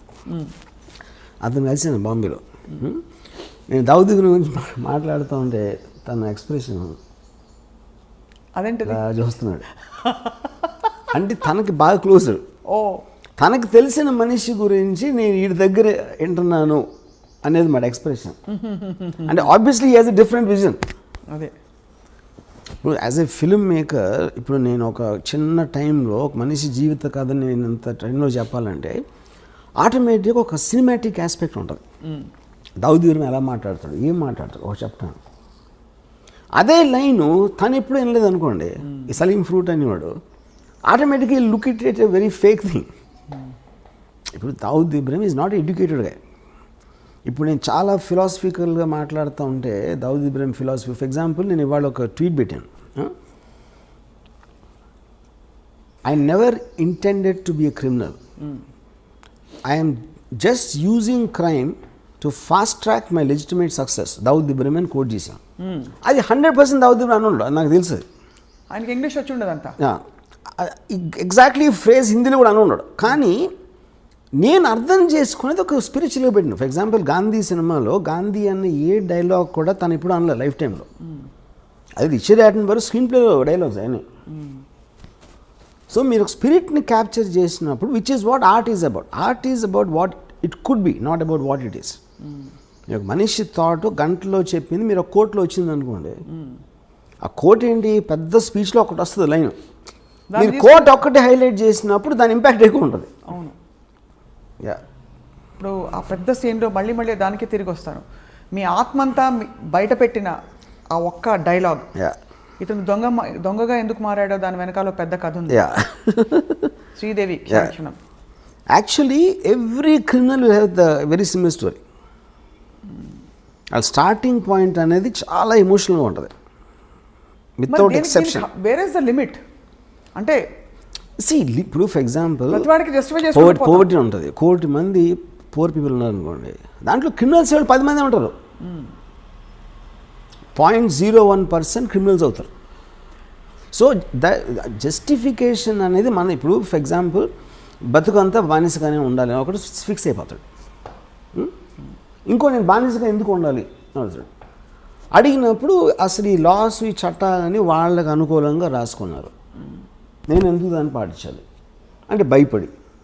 సో భయపడినంత మాత్రాన నేను బానిసలాగా ఉంటాను, నాకు ఇష్టం లేదు కాబట్టి నేను ఎదురు తిరుగుతాను అంటాడు. అది ఈచ్ పర్సన్స్. అప్పుడు సొసైటీకి ఉన్న బలంతో వాడు ఎదురుకి తిరిగినప్పుడు వాడిని నొక్కేస్తారు. నొక్కలేకపోతే ఇంకా ఎదుగుతాడు, ఇంకెప్పుడూ నొక్కుతారు, లేకపోతే ఒక్కొక్కసారి నొక్కడానికి ఛాన్స్ ఉండదు. సో ఈ ఎబిరేషన్స్, ఈ కాన్ఫ్లిక్ట్స్ అనేవి మనకు రోజు జరుగుతూ ఉంటాయి. మనం ఇన్ని సంవత్సరాలు, ఇన్ని వందల వేల సంవత్సరాలు ఉన్నా కూడా ఇంకా మనం క్రైమ్తో దెబ్బలాడుతున్నాం అంటే అలాంటి మైండ్ సెట్స్ అని ఎప్పుడు పావు. అది పాయింట్. కానీ it also reflects on the system of law and order in the country. అంటే ఇలాంటి ఆఫ్ కోర్స్ మీకు ఎక్కడైనా ఫర్ ఎగ్జాంపుల్ మనకి 2010 వరకు the underworld was very very operative in India. 1970లో అమెరికాలో పోయిందని చెప్పాను అన్నారు. So that absolutely depends upon the country's advancement. సో ఇప్పుడు భారతదేశం అడ్వాన్స్డా కదా క్రైమ్ని కర్బ్ చేయడం? It might be far more better than Venezuela, maybe Pakistan, maybe some other country, Relative but not as much as America. Yeah. Look, but actually, objectively, what do you think of how we have curbed crime? See, every country is advancing rapidly. కేవలం మనకి ఇప్పుడు social media మూలాన ఈ cell phone videos మూలాన మనకు ఒక ఇది వస్తుంది, ఈ ఫీలింగ్ వస్తుంది, ఓ తెగ జరిగిపోతున్నాయి అసలు మర్డర్స్ అని. కానీ మీరు సెన్సస్ స్టాటిస్టిక్స్ తీసుకుంటే I'm sure it won't be the case. ఇప్పుడు అనంతపూర్లో 20 years బ్యాక్ కడప అనంతపూర్ డిస్ట్రిక్ట్లో number of murders I'm sure 10% కూడా ఉండవు ఇప్పుడు. కానీ ఎక్కువగా హైలైట్ అవుతాయి అంతే, because of the media. So Dawood Ibrahim గ్యాంగ్స్టర్ని ఇండియా వెతుకుతున్నప్పుడు ఇండియాలో పట్టుబడి ఆయన జైలుకి వెళ్తే మీరు సంతోషించారా? మీకు ఏ ఫీలింగ్స్ ఉండవా? ఏ ఫీలింగ్స్ ఉండవు. ఎందుకుండవు? Because I am like I said, I am a studier of the underworld. I don't have an emotional connection with them. But you are also a citizen of the country, sir. Yeah. So you don't have any emotions for a man being caught? Yeah, because like I said, ఇందాక చెప్పాను కదా, ఒక మనిషి ఇంకొకరిని చంపే పరిస్థితి వీడికి ఎందుకు వచ్చింది, చచ్చిపోయేంత పరిస్థితి వాడికి ఎందుకు వచ్చింది, ఈ ఒక్కదాని మీద నాకు ఇంట్రెస్ట్ ఉంటుంది. Because I don't want to be judgmental on things which I did not experience myself. Are you judgmental about things at least you experienced? My experience అంటే మీ లైఫ్లో మీకు ఎప్పుడైనా భయాలు, ఏ మనిషి అయినా వాడు అది చేసినప్పుడు వాడికి ఒక కన్విక్షన్తో చేస్తాడు, యూనో. సో అలాంటప్పుడు నేను చేసినప్పుడు నేను క్రైమ్ అనుకున్నది. ఏ మనిషి కూడా క్రైమ్ చేస్తానని అనుకుని చేయడు. బికాజ్ వాడి మైండ్లో ఏదో ఆడికి ఒక కన్విక్షన్ ఉంటుంది. ఇందాక నేను చెప్పినట్టు. So are you telling me Dawood ఇబ్రహీంకి ఇవన్నీ చేయించినప్పుడు నేను తప్పు చేస్తున్నాను, చట్ట విరుద్ధం అని తెలీదా? చట్ట విరుద్ధం వేరు. చట్ట విరుద్ధం అనేది వాళ్ళు ఎలా చూస్తారంటే, పోలీసులు మాకన్నా కరప్టు, పాలిటీషియన్స్ మాకన్నా కరప్టు, వాళ్ళు సిస్టమ్ని అడ్వాంటేజ్ తీసుకున్నప్పుడు నా చేతనతో నేను తీసుకుంటున్నాను అని ఆలోచిస్తారండి. See, they believe 90% of the people are idiots. Power పొజిషన్స్లో ఉన్న అందరికీ కామన్ థాట్ అది. పోలీసులు అదే అనుకుంటారు, పొలిటీషియన్స్ అదే అనుకుంటారు, అండర్వరల్డ్ కూడా అదే అనుకుంటారు. సో ఎవరికొన్న సిచ్యువేషన్లో ఎవరికొన్న పవర్లు మేము ఎలా తీసుకోవాలి, ఎలా బయటపడాలి అని ఒక్కటే ఆలోచిస్తారు. కానీ they will never think about themselves consciously doing something wrong. So you feel that Dawood Ibrahim never ever feels he has done something wrong? No. అంటే despite the fact that the whole country is looking for him, whole country is a very media whole country అంటే అది చెప్తాను. అది సంబంధం లేని వాళ్ళు ఆలోచిస్తాను, వాళ్ళు ఆలోచిస్తారు. ఇప్పుడు మన ఇద్దరం ఉన్నాం, మనకి ఏంటి అండర్ వరల్డ్ ఏం కనెక్షను? ఇప్పుడు ఈ కెమెరామెన్కి ఏం connection? Then he never touched any part of our life. Okay, so they don't care about us. వాళ్ళు డైరెక్ట్గా ఇన్వాల్వ్ అయిన వాళ్ళు, అది పోలీస్ ఆఫీసర్లా, ఏదో బిజినెస్ మ్యానా, వాళ్ళ దాని మీద వాళ్ళ మనలాగే మీరు ఇంటికి వెళ్ళినప్పుడు మీ ఫ్యామిలీ, మీకు ఉన్న ఇమీడియట్ కలీగ్స్, వాళ్ళు తప్పిస్తే మిగతా ప్రపంచం, మిగతా హైదరాబాద్ సిటీకి మనకేం కనెక్షన్ అసలు?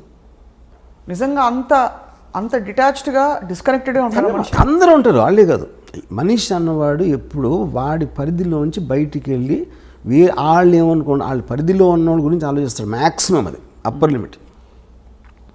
సో ఈ బిఫోర్ అంటే వైండప్ చేసే మేము ఒక చిన్న ఎగ్జాంపుల్ చెప్తాను. చెప్పండి.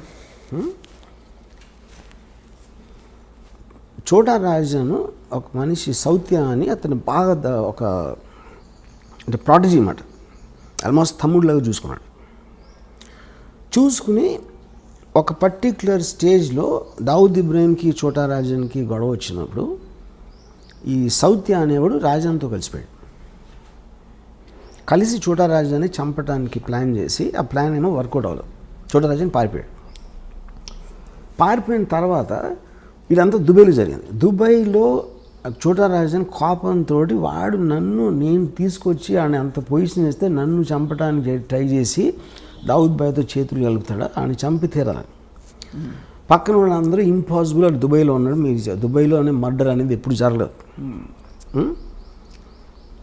అంటే వీడు ఏం చేశాడంటే, ఒక బాంబే నుంచి 4 తెప్పించి హిట్మెన్ని దుబాయ్లో చేయలేదు ఎప్పుడు, కానీ ఎప్పుడు చేయనంత మాత్రాన ఫస్ట్ టైం దేనికన్నా ఫస్ట్ టైం ఉంటుంది. దావుద్ బాయ్కి పవర్ ఉంటే నాకు ఉన్నాయి కాంటాక్ట్స్ దుబాయ్లో. నేను మొత్తం అన్ని అరేంజ్ చేస్తాను. మీరు వెళ్ళి హాలిడే లాగా వెళ్ళండి దుబాయ్, అక్కడ నా వాళ్ళు వచ్చి సౌత్యాన్ని ఎలా చంపాలో వాళ్ళు ఎక్స్ప్లెయిన్ చేస్తారు. మీరు కన్విన్స్ అయితే చేయండి, చంపేసి మీరు తప్పించుకోగలుగుతామని కన్విన్స్ అయితే చేయండి నేను చూసిన ప్లాన్ తర్వాత. లేదా మీరు హాలిడే ఎంజాయ్ చేసుకుని వెళ్ళిపోండి. ఇప్పుడు ఇంత డబ్బులు ఇస్తున్నా ఆల్రెడీ, మీరు సక్సెస్ఫుల్ అయ్యారంటే దీనికి 10 ఇస్తాను. ఒకవేళ అక్కడికి వెళ్ళి మీరు కన్విన్స్ అవ్వకపోతే మీరు తప్పించుకోగలుగుతానని, అప్పుడు మీరు హాలిడే ఎంజాయ్ చేసి వెళ్ళిపోండి, మళ్ళీ బాంబే వెళ్ళిపోండి. వీళ్ళు సరే వెళ్ళారు, దుబాయ్ వెళ్ళారు. అక్కడ చూడరాజు మనుషులు వచ్చి వాళ్ళకి 5 స్టార్ హోటల్ పెట్టి అంత చేసి అక్కడి నుంచి ఒక సాయంత్రం జిమ్, ఒక మాల్ ఉంది, మాల్లో బయట ఒక జిమ్ ఉంది. సౌత్య రోజు అక్కడికి వస్తాడు. వీళ్ళు కార్లో కూర్చొని చూశారు, అక్కడ లోపలికి వెళ్ళాడు. ఈ రాజన్ మనిషి తీసుకొచ్చి ఇక్కడి నుంచి మీరు ఈ కొంచెం ఇలా వెళ్ళి లెఫ్ట్కి తిరిగితే ఒక రోడ్డు ఉంది. ఆ రోడ్డు ఇంకో 100 మీటర్స్ చివరికి వెళ్ళి రైట్కి తిరిగితే ఇక్కడ ఒక వ్యాన్ ఉంది, ఒక రెడ్ వ్యాన్ ఉంది. మీరు రేపు సాయంత్రం ఇక్కడ వెయిట్ చేసి సౌత్య రాగానే ఆయన షూట్ చేసి చంపేసి పరిగెత్తి లెఫ్ట్కి తిరిగి రైట్కి తిరిగి వ్యాన్లో కూర్చుంటారు. ఈ వ్యాను డైరెక్ట్గా పోర్టుకి తీసుకెళ్తుంది. పోర్ట్ దగ్గర కస్టమ్స్ వాళ్ళు అందరినీ ఆల్రెడీ సెట్ చేశాడు రాజన్ భాయ్. వాళ్ళు మిమ్మల్ని బోట్లో ఎక్కిస్తారు. ఆ బోటు యాట్ ఇండియాకి వచ్చేస్తుంది అని డీటెయిల్స్ అన్నీ చెప్పి ఆ రోజు రాత్రి ఆ కస్టమ్స్ వాళ్ళు వచ్చారు కలవడానికి. వచ్చి వాళ్ళందరూ డ్రింక్స్ తాగి, ఆ కస్టమ్స్ ఆఫీసర్ ఏం చెప్పాడంటే, ఈ బ్లూ గేట్ ఒకటి ఉంది మీ పోర్ట్లోకి వచ్చిన తర్వాత, ఆ బ్లూ గేట్ దగ్గర నేను ఉంటాను, నేను ఫ్రంట్ సీట్లో ఎక్కుతాను, యూనిఫామ్లో నేను ఫ్రంట్ సీట్లో ఎక్కని ఎవడు నా వ్యాన్ ఆపడం, నేను డైరెక్ట్గా తీసుకెళ్ళి మిమ్మల్ని యాట్ ఎక్కిస్తాను అని చెప్పాడు. ఈ మొత్తం ఎలాబరేట్ డీటెయిల్ అన్నీ స్టడీ చేసి ఫైనల్గా కన్విన్స్ అయ్యాడు. కన్విన్స్ అయ్యి ఓకేనా. నెక్స్ట్ డే సాయంత్రం వచ్చాడు సౌత్య, కిందకి దిగి టపా షూట్ చేశారు.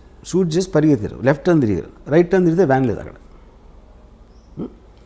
వ్యాన్ లేదు, ఇవాళ ఇటు హెల్టర్ స్కెల్టర్ అయిపోతే ఈ లోపల దుబాయ్ పోలీసులు వచ్చి పడుకున్నారు.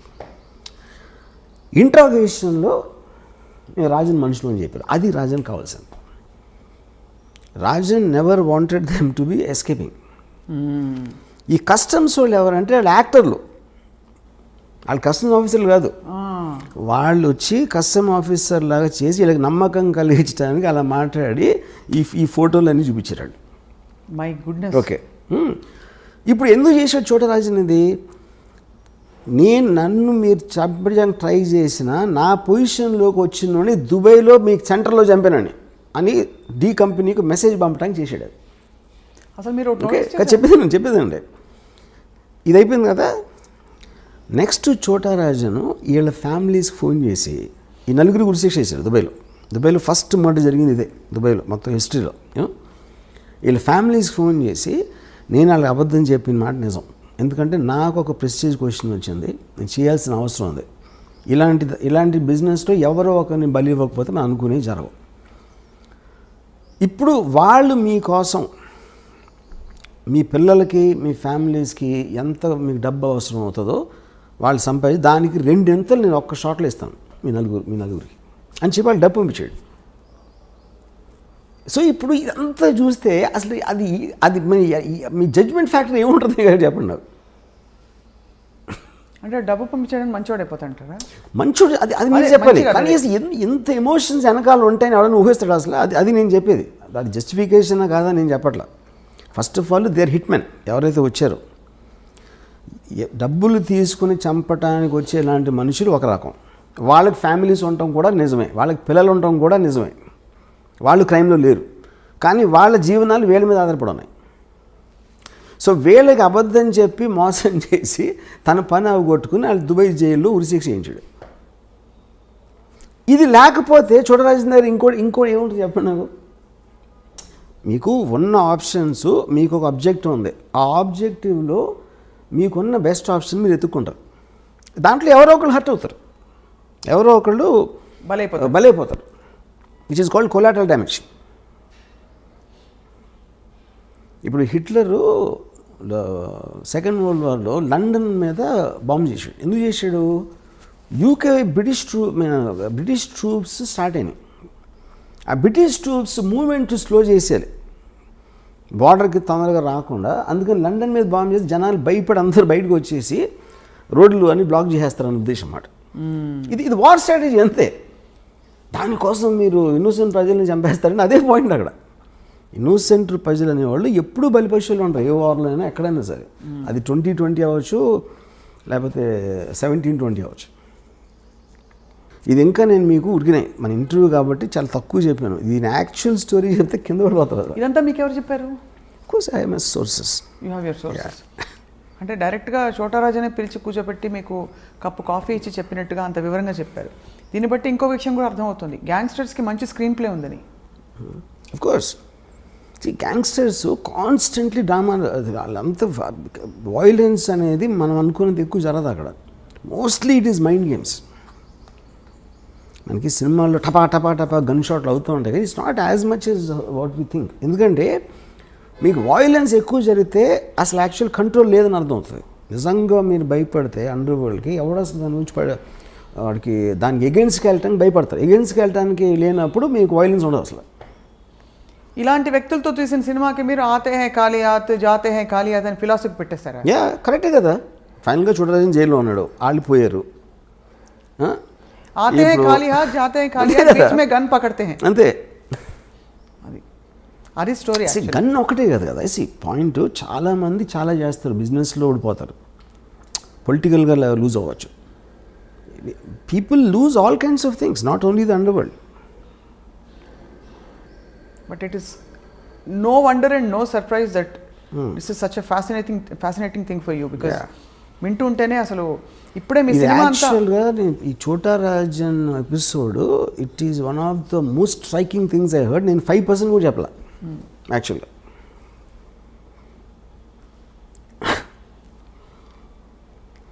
ఆతే హై ఖాళీ హాత్ ఎస్ జాతే హై ఖాళీ హాత్, దట్ ఎవ్రీబడి. అది ధీరుభాయ్ అమ్మాయిని కూడా అంతే కదా, మహాత్మా గాంధీ కూడా. కానీ ఆ ఫిలాసఫీ ఆయనకు ఉందా దావుద్కి? Of course. అండర్ వరల్డ్కి వచ్చి underworld most of the time they prepare to die any time. అవునా? అండ్ మెయిన్గా కంటిన్యూ చేసేదానికి reason not because of power or fame, because they will make enemies in the course of that. So ఆ enemies నుంచి protect చేసుకోవడానికి they have to continue. That will be the main reason. వచ్చే అవకాశాలు ఉండవు, జనజీవన స్రవంతి ఉండదు. ఎందుకంటే మీరు శత్రువులు వచ్చినప్పుడు వాడు మీరంటే భయపడాలంటే మీ పవర్ కంటిన్యూ అవ్వాలి. సో ఆ లెక్కన మరి దావూద్ కంటిన్యూ అవుతున్నట్టే ఇప్పుడు. అంటే because is in another, why choose Dubai is because of that. Dubai is actually the most crime free zone in the world.